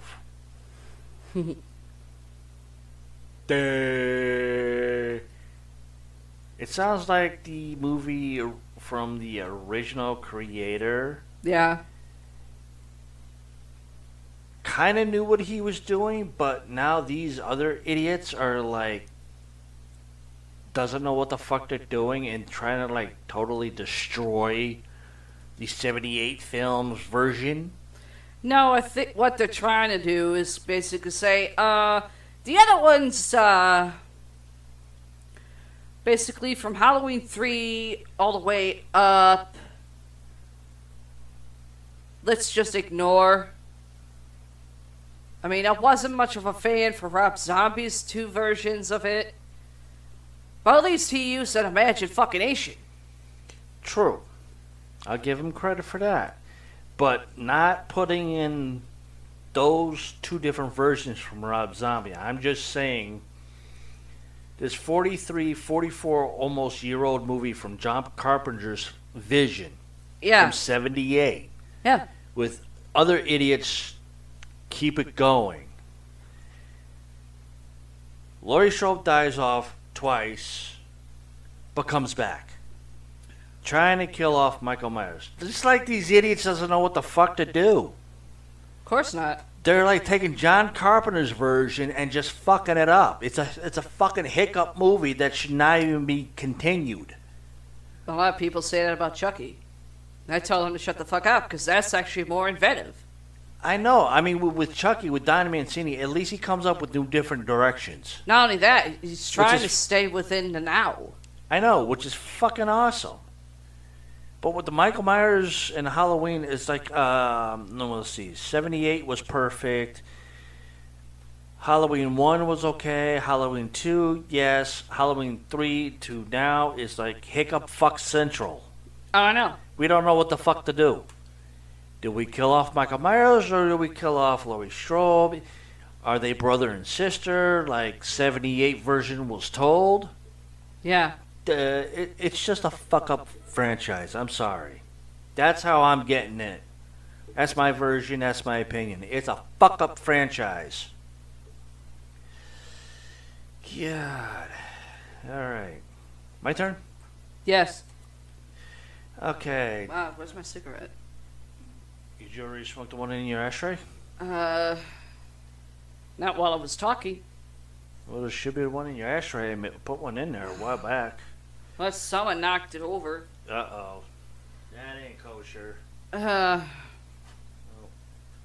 now, I'm starting to look up, let's see. Should I do one about David Ayer? if I said his last name right. Uh-huh. Or should I do the Charlie Manson one? Do Charlie Manson one, I guess. Okay. The Charlie Manson Murder House. This was done October 28th, 2020, a few days before Halloween. It says Charles Manson Murder House being sold by Ghost Adventure star Zach Bagans. I honestly didn't know that he bought this man's house. Seriously. It says, after buying the property himself, Ghost Adventures star Zach Bagans has decided to sell the house where Charles Manson murdered 5 people. I thought it was more. Yeah. Bagans purchased the infamous Los Angeles home in July of 2019. But it's now reportedly selling the property for a whopping $2.2 million. Whoever wrote the story fucked up on typing it, because that really didn't make sense. The house was where Charles Manson, an American criminal and cult leader, murdered 5 people, including Hollywood actor Sharon Tate, in 1969. Manson died in 2017 from a cardiac arrest while serving life in prison. Mm-hmm. Now, I know we've seen that episode. Yeah. And Charles Manson Manor was up the road from the Sharon Tate's house. I still, to this day, really don't see the connection between the Sharon Tate's house and Charles Manson house. To be honest with you. Yeah. I still don't see the connection till this day. At the time of buying the house, Bagans told TMZ that he was drawn to the home's history as a collector of dark culture, adding that he was also interested because almost everything inside it is original. The property was formerly owned by Leno and Rosemary LaBanca, I don't know. who were also brutally murdered there just 24 hours after the Valley of the Dolls actor was. Rosemary was stabbed 41 times, while her husband was stabbed 12 times.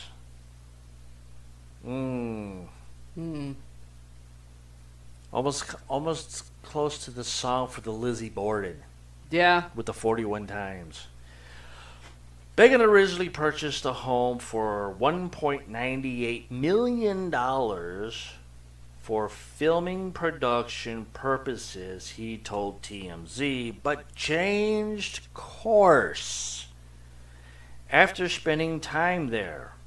Apparently, he canceled the project out of respect for the LaBranca family and for the other people that were killed there, which presumably led to 43-year-old's decision to sell the property. It's a beautiful property, I can tell you that. Yeah. The LA home in undefinably beautifully, so it's a shame its tragic past tarnishes it. Sitting on 1,600 square feet, the property boasts 2 bedrooms, 2 baths, a swimming pool, and views of the city, which is very true. let's see, you gotta go down. Pool's very nice. And everything. Got a lot of flower pots. Yeah. That would drive me nuts. It continues lush greenery, including mature fruit trees. Oh, that would drive me even more bananas. Frames this 31,000 plus square lot, offering unparalleled privacy. You may never want to leave, but when you do, you are minutes away from Griffith Park Observatory and trails, trending eateries, and entertainment. The large yard features space made for entertaining or relaxation, truly one of its kind. Tours of the property are currently taking place. Seriously? I don't know. Who would want to tour that place? That's nuts. But that's it for that story. Some people do. If you hear that, it's a bunch of morons outside our studio. Unfortunately. Okay. We're going to go to this movie, which unfortunately I don't know why it got ripped to pieces. Because I loved it. I know you loved it. David Ayers explains how his Suicide Squad cut was ripped to pieces. This was November 2nd, 2020. Although 2016 Suicide Squad was a commercial success, which was really cool, it didn't fare nearly as well on the critical front. However, following the announcement that Zack Snyder's Justice League, aka the Snyder Cut, is headed to HBO Max, there have been calls for the Ayers Cut of Suicide Squad to be made available to the public, as Ayer has confirmed that his original vision for the movie was significantly altered due to studio interference. In my opinion, for something like that, that's not his fault. That's the studio's fuck up. Yeah.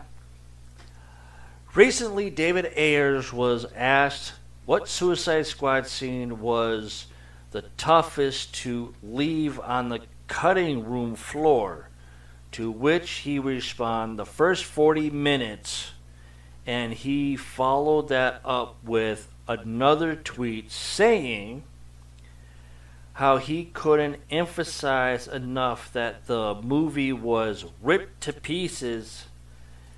Ayers then explained the why Suicide Squad was so drastically changed with the following. Excuse me, I had an itch in my nose. Now here's a tweet from David Ayers at David Ayers Movies from Twitter. For sure that became a factor, but the reason was BVS got chewed up by the critics and the success of Deadpool. The studio leadership at the time panicked. Then major elements of my cut were ripped out before I could mature the edit. Then John wrote pages I had to reshoot. Underneath it is from a person named Sam at Sam Parker Mental. Just goes to show how influential to the final cut those music trailers were. And that was on October 30th, 2020 that was tweeted. Of course, go figure. The beginning of 2016 was an interesting time for the superhero movie genre. After years spent in development hell, Deadpool finally arrived that February and showed that an R-rated comic book adaptation could be successful both critically and commercially. And while Batman vs. Superman: Dawn of Justice has certainly built a loyal fan base, there's no question that it earned a thrashing from a lot of professional critics during its theoretical run. Words are hard. Those two factors led to Warner Brothers and DC leadership deciding to take Suicide Squad in an entirely different direction just months before the movie was supposed to come out. Oh, go figure. Warner Brothers. Communist bastards. So not only was Ayer unable to put the finishing touches on his original edit of Suicide Squad, he later had to shoot new scenes that were written by Jeff Johns, the then chief creative officer at DC Entertainment.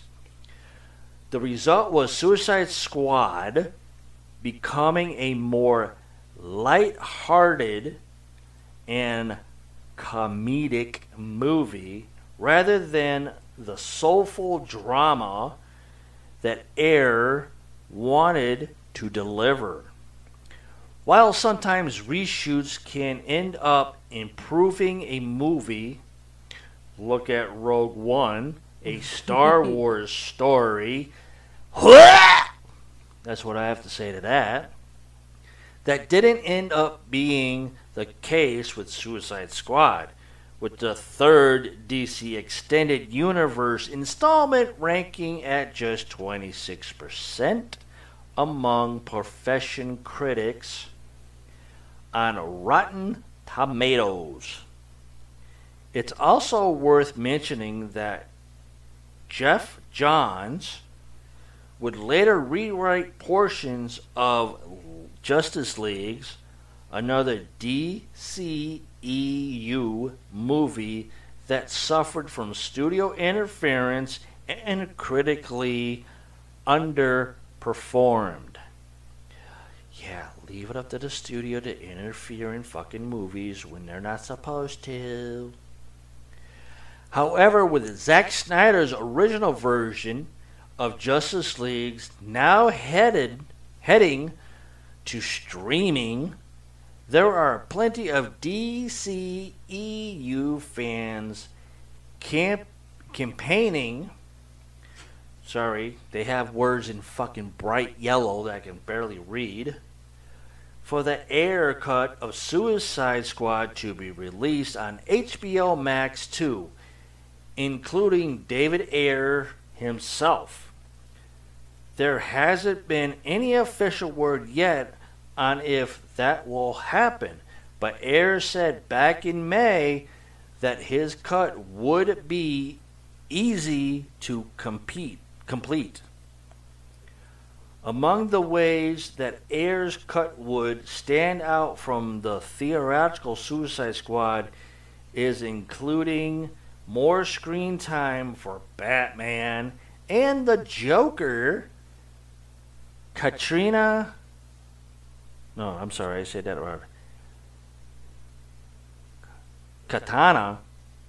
getting into a fight with the rest of the Suicide Squad, and Diablo making it out of the movie alive, to name a few.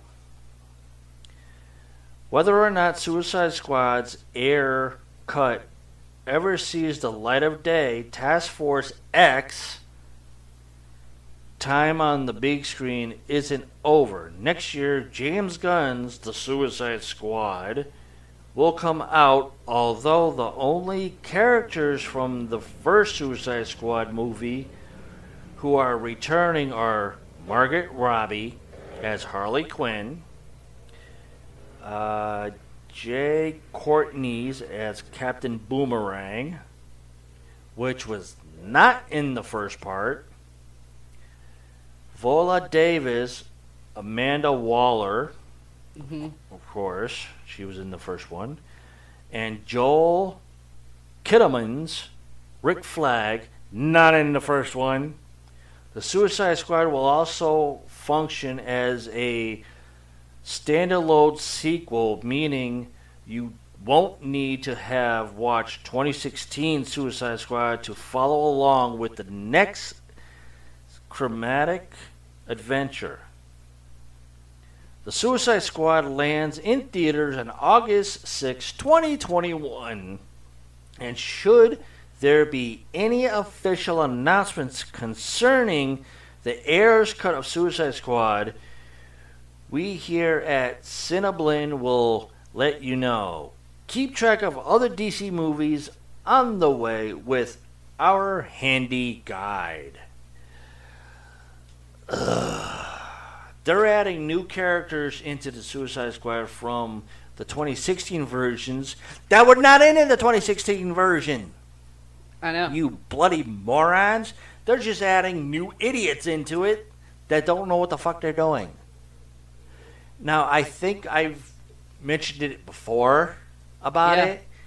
And John Cena's in the new version of this movie, The Suicide Squad, with a few other goofy named characters in it, like Polka Dot Man, which is not a character.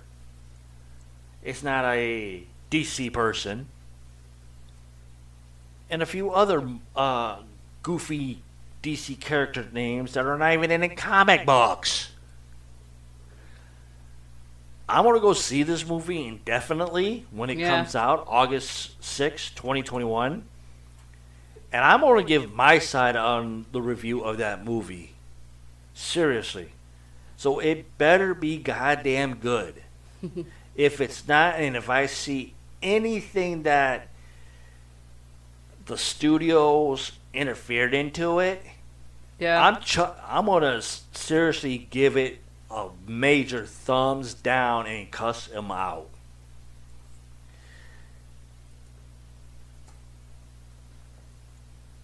Oh my God. Wow. What do you got over there? Anything else? Or should I keep going?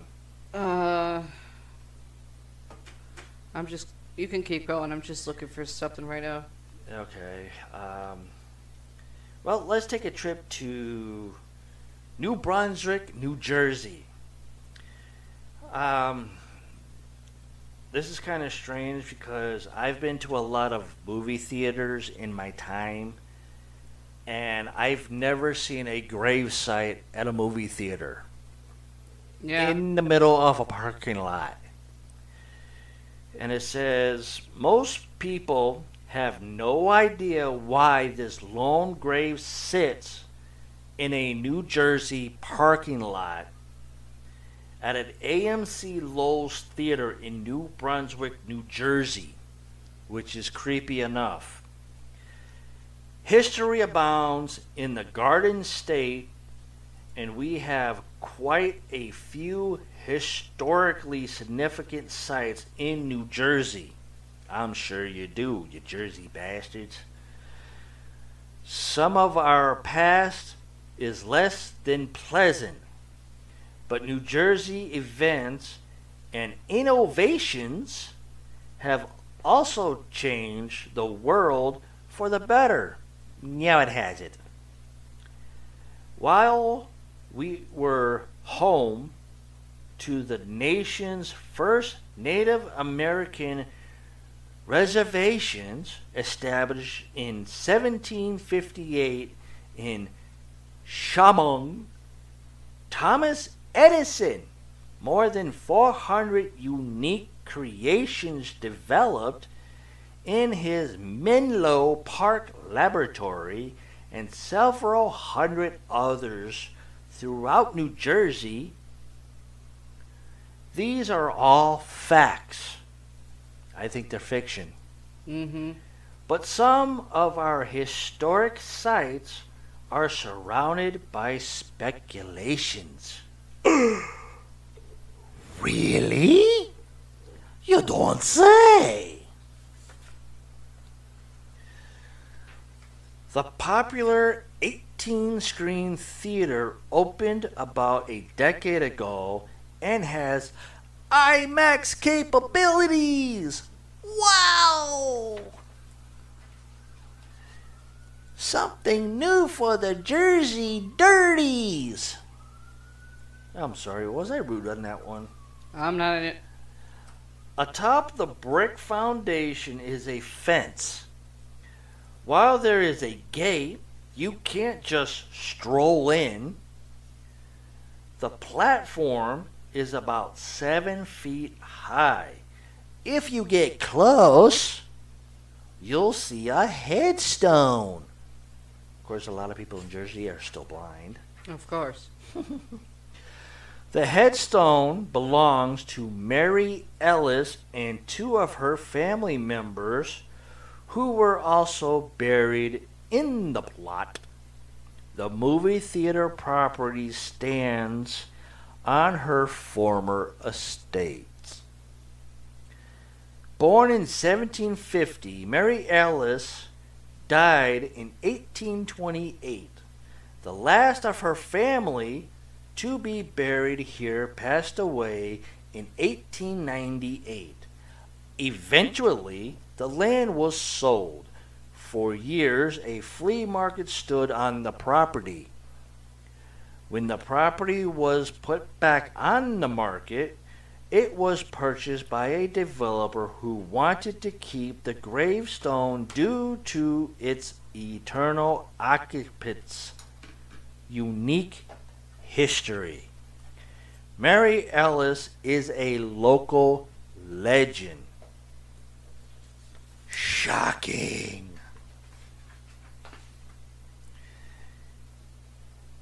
Hers is a story of heartbreak. A beautiful maiden. Many men were enamored with Mary. However, their love was unrequited. I don't even know if that's a word. It is. Mary was seduced by a sea captain who promised to marry her when he returned from his journey. She would stand out every day waiting for her beloved. Oh, it's a romantic story. She looked out at the river for years, turning down every proposal that came her way. He never returned, but Mary was buried near the river, perhaps so her seafaring sailor could find her. Obviously not. Sounds like Wayside Inn. Longfellows. Yep. Julia. No, not Julio. Damn, I can't remember the bitch's name. Oh well. While the sailor may have been lost at sea, he may simply have moved on, started a new life somewhere else. Mary, a distant memory. Thanks to the developer who preserved her final resting place, now she will never be forgotten.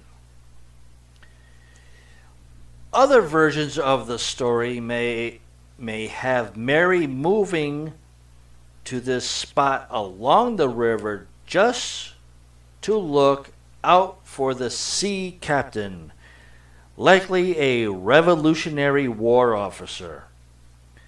Should he return? Yeah.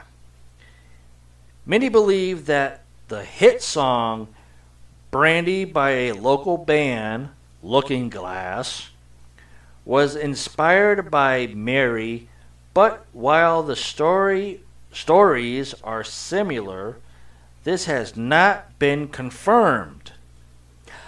That's the speculation they must be talking about. Oh, the girl's name in Longfellow's Wayside Inn, his name's Ferusha. Thank you. Though the story is a bit somber, it isn't spooky. For a few terrifying tales set in Cape Mary, New Jersey.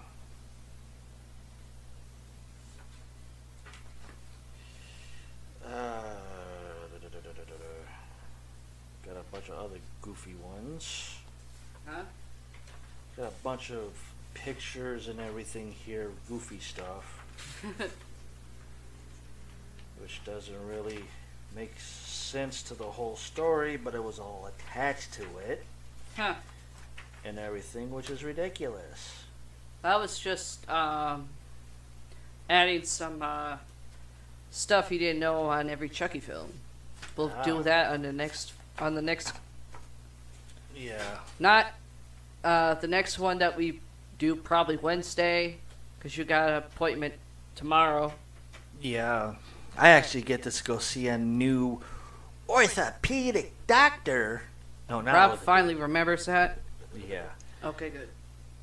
So hopefully I can get my arm finally surgeried and get it replaced, since these bunch of idiots here makes me jump through hula hoops and I hit brick walls. But anyways, let's see. We're gonna go back to some urban legends, or shall we stop? I'm gonna do some urban legends. Okay. Next one is my favorite. Love Roller Coaster? I got this one. Let's see. Was uploaded February 22nd, 2010. Love Roller Coaster No picture, you bastards. is a song by American funk. That's funk. Pay attention. / R&B band, the Ohio Players. Never heard of them. Neither have I. Originally featured on their 1975 album Honey. My husband's used to be a DJ at several places, especially where I used to work bartending. And he's never heard of this group. Hell no.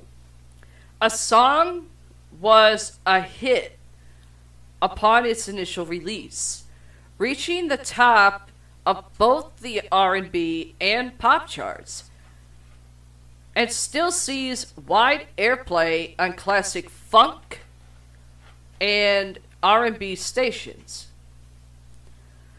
Good thing I'm a rock person. The song uses the roller coaster, a common theme park attraction, as a metaphor for the ups and downs of dating and romantic relationships. While the song is known within the music community, take a drink, I stumbled on one word, for its distinctive and influential sound within the popular imagination, it remains best identified with the persistent urban legend. During an instrumental portion of the song, a high-pitched scream is heard between 2 minutes 30 seconds to 2 minutes 30 seconds and 2 minutes 36 seconds. The way that's fucking written, it's hard for me to fucking follow.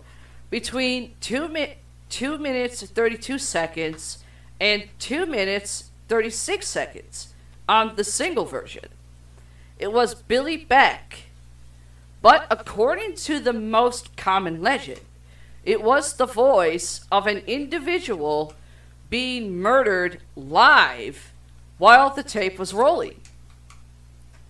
The victim's identity varies greatly depending on the version. The supposed sources of the scream have included an individual who was killed at some prior time. Her scream inexplicably recorded and looped into the track. Another version tells of a rabbit being killed outside the studio whose scream was accidentally picked up by the band's recording equipment. Highly implausible, since professional recording studios are soundproof. The most widespread version of the myth, however, tells that Esther Cordet, who appeared nude on the Honey album cover, had been badly burned by the superheated honey used for the photo shoot, which occurred simultaneously with the recording session, and her agonized screams were inadvertently captured on tape. A further variation of Cordet suffering permanent disfigurement due to the burns. She interrupted the band's recording session, threatened to sue, at which point the band's manager stabbed her to death in the control room. Both of the latter two scenarios, however, are impossible as Esther Cordet is still alive.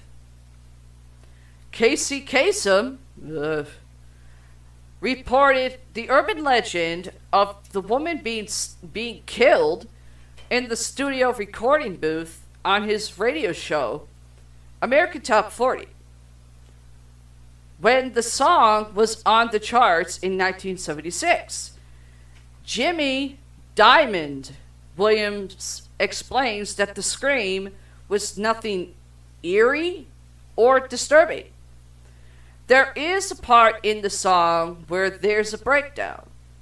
It's guitars, and right before the second verse, and Billy Beck does one of those inhaling type screeches like Minnie Riperton did to reach her high note, or Mariah Carey does to go octaves above.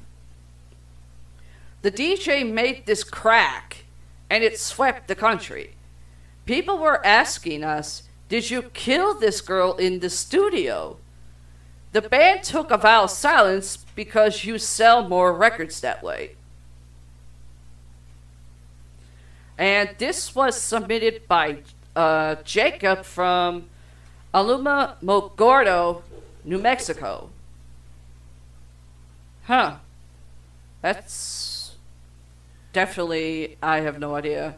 Yeah, I just went to a site where I can find like different things, and I highlighted the name and the song, and I put it in here. I started listening to it while you were reading the story. Yeah. And it sounds like another group doing the same exact tune. Yeah. Except the Ohio players are African American people. Yeah. And they were on this TV show that it's kind of like almost like MTV, but it was also known as American Bandstand a long time ago, before cable was even produced. And it was with Wolfman.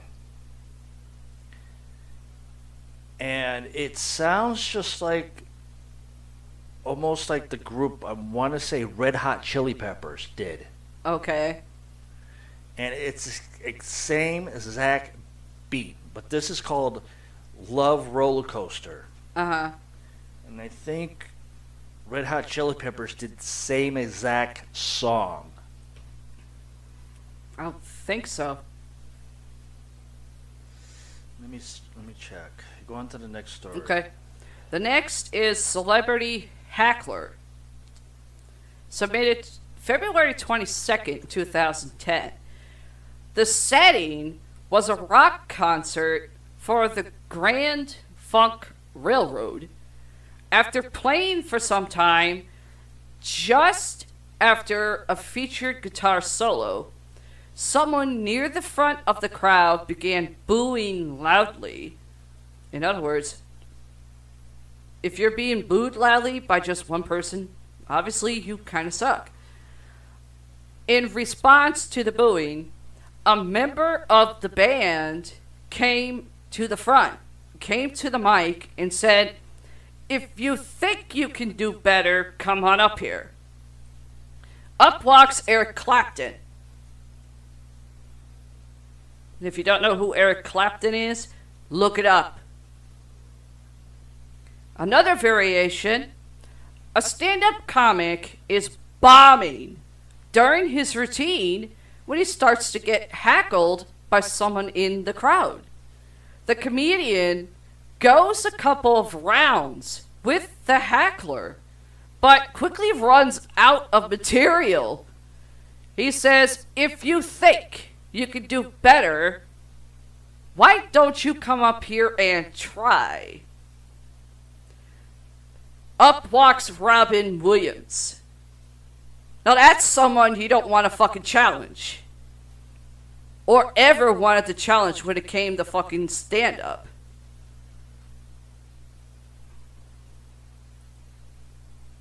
Let's see. Where's the next one? Okay, oh, God, you gotta be shitting me. Poor Richard Gere is the next one. Whatever the fuck that's supposed to mean. Updated February 21st, 2010. And it goes as read, several years ago, they say Mr. Gere was admitted into the emergency room of a Los Angeles hospital with gerbil lodged in his rectum.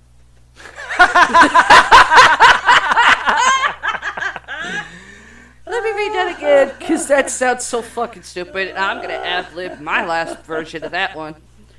Several years ago, they in quotations means whoever, probably rumors, say Mr. Gere was admitted into the emergency room of a Los Angeles hospital with a gerbil lodged in his ass. Gere was alone when he arrived, some say, or with a partner, the former girlfriend Cindy Crawford, according to others. It took a whole team of surgeons to extract the animal from Gere's ass. Some variants say the gerbil was found to have been shaven and declawed. Others claim the animal had been placed in a special plastic pouch. And some say the poor creature was Gere's own beloved pet, aptly named Tibet. In any case, when the surgery was fully done, the medical team was sworn to secrecy. Unsuccessfully, we must conclude, and Gere went on his merry way, suffering no permanent damage other than to his reputation. Well, Mr. Gere, what brings you in today? I have a gerbil up my ass. I'm sorry, what was that? I have a gerbil up my ass.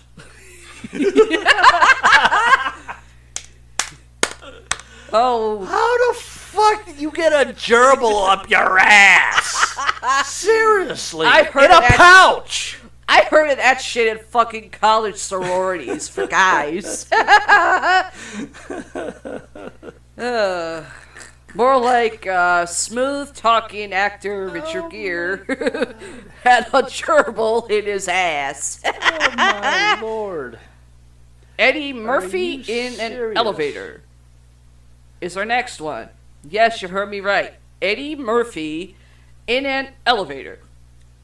Okay, I'm still looking for this song here on the other side, but I did look for some research on that story Yeah. and everything, and then once you finish reading it, I'm gonna add my 2 cents into that. Okay. Okay. This is submitted February 21st, 2010, entitled Eddie Murphy in an Elevator. An older woman took her first trip to Las Vegas last year, or that year.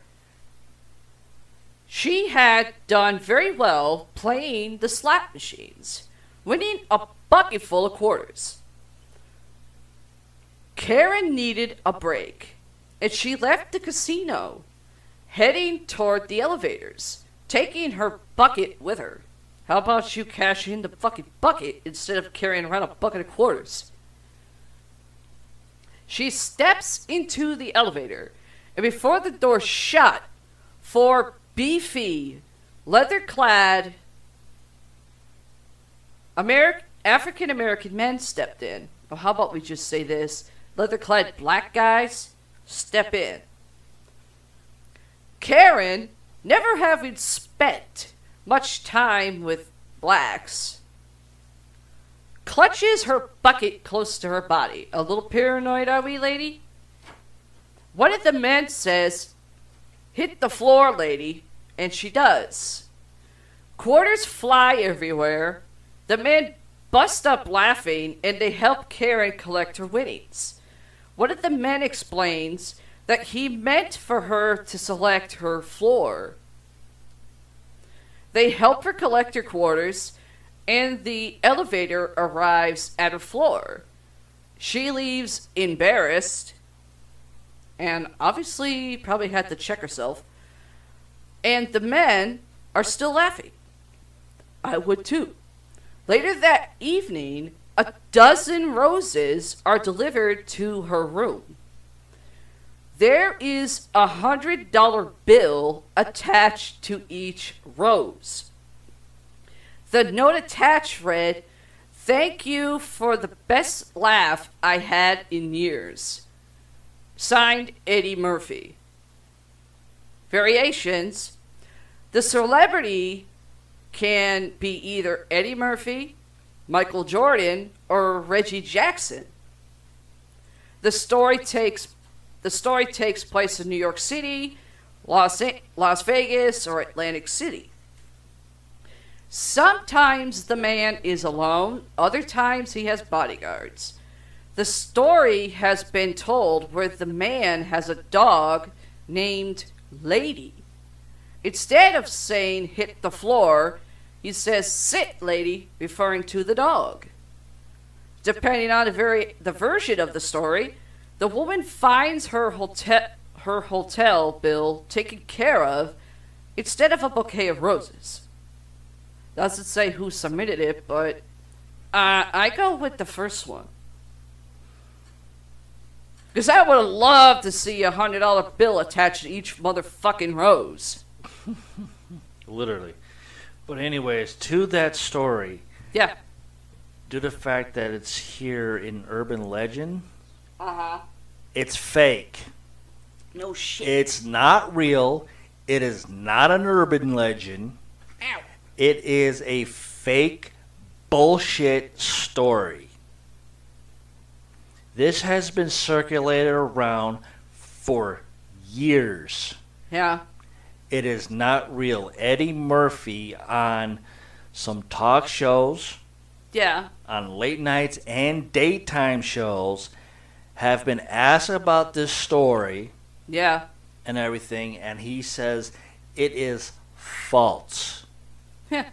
It I is think not he would true. know, he would remember someone like that Yeah. if it was him. Yeah. It is not true. It is not an urban legend.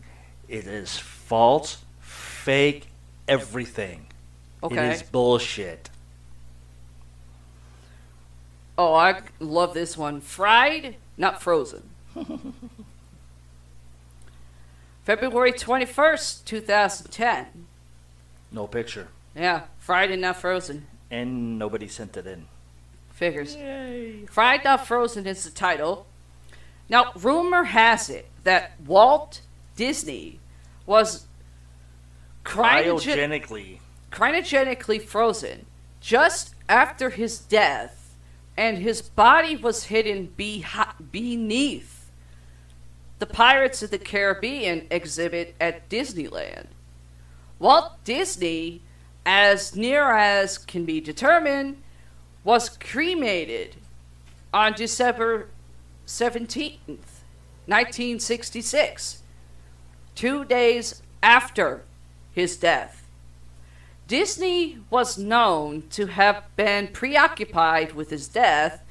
His funeral services were held in secret, and the cause of his demise was never formally announced. And that's it. Are you fucking kidding me?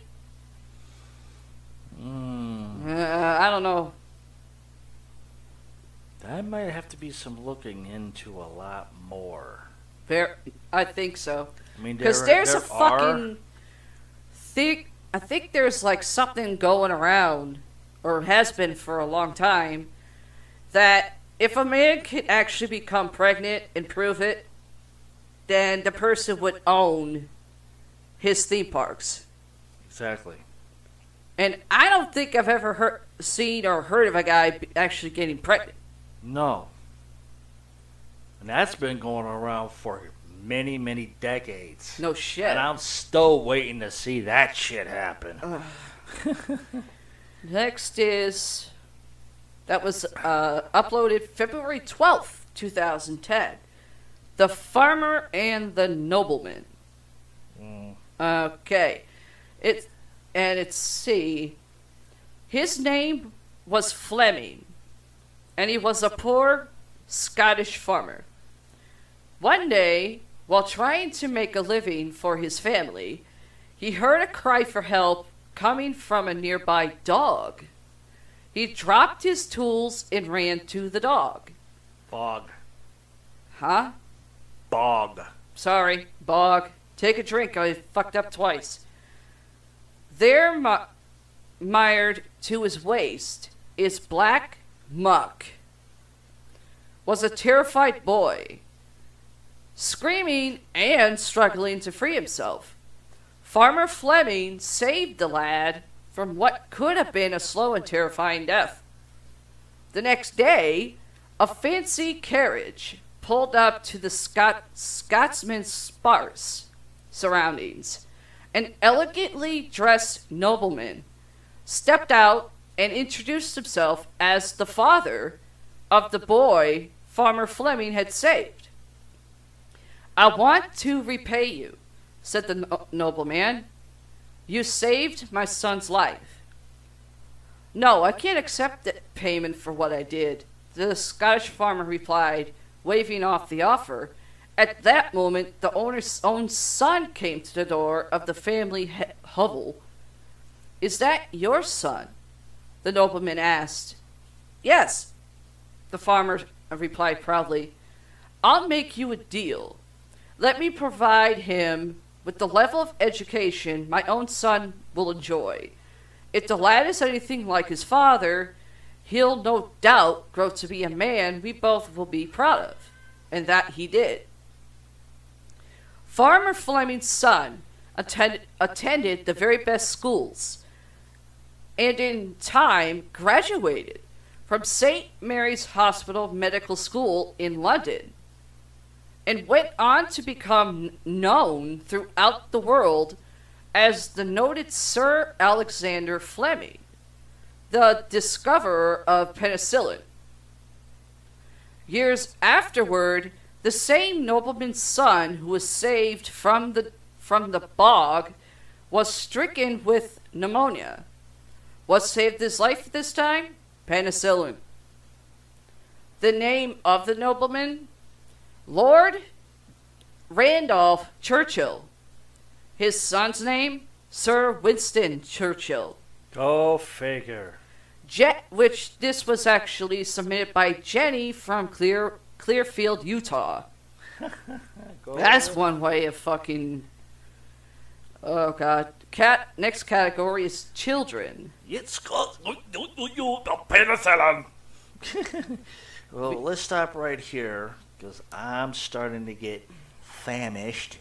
I know. I was just saying what the next one is. And yeah, the next one's in the children's, and we'll do The second one. episode 10, I believe. Yes. Second. Which will start off with The Shadow Man. Yep. Yay! A lot of people are liking the urban legends that we're doing. Yeah, I know. Especially when I call some of them that are bullshit, and they try to like look it up, and then they like go on to Facebook and say, "Holy shit! How the fuck did you do this? How'd you know it was bullshit?" It's called. Look It's it called up. research it, assholes. You will be able to tell it's bullshit. Only if you have the right programming into your search engine, I'll tell you it's bullshit. But obviously, you people don't know that. So, that'll do it for Everything Paranormal Podcast Show 2021. I'm your host, Paramike, and in the deep dark dungeon of News Desk that she will tell you what she likes and she'll kick in your nuts and twat waffle you for shit she don't like. She is the Gothic, I'm Piralor. and that'll do it for episode 9. Saying, keep it paranormal. Good night.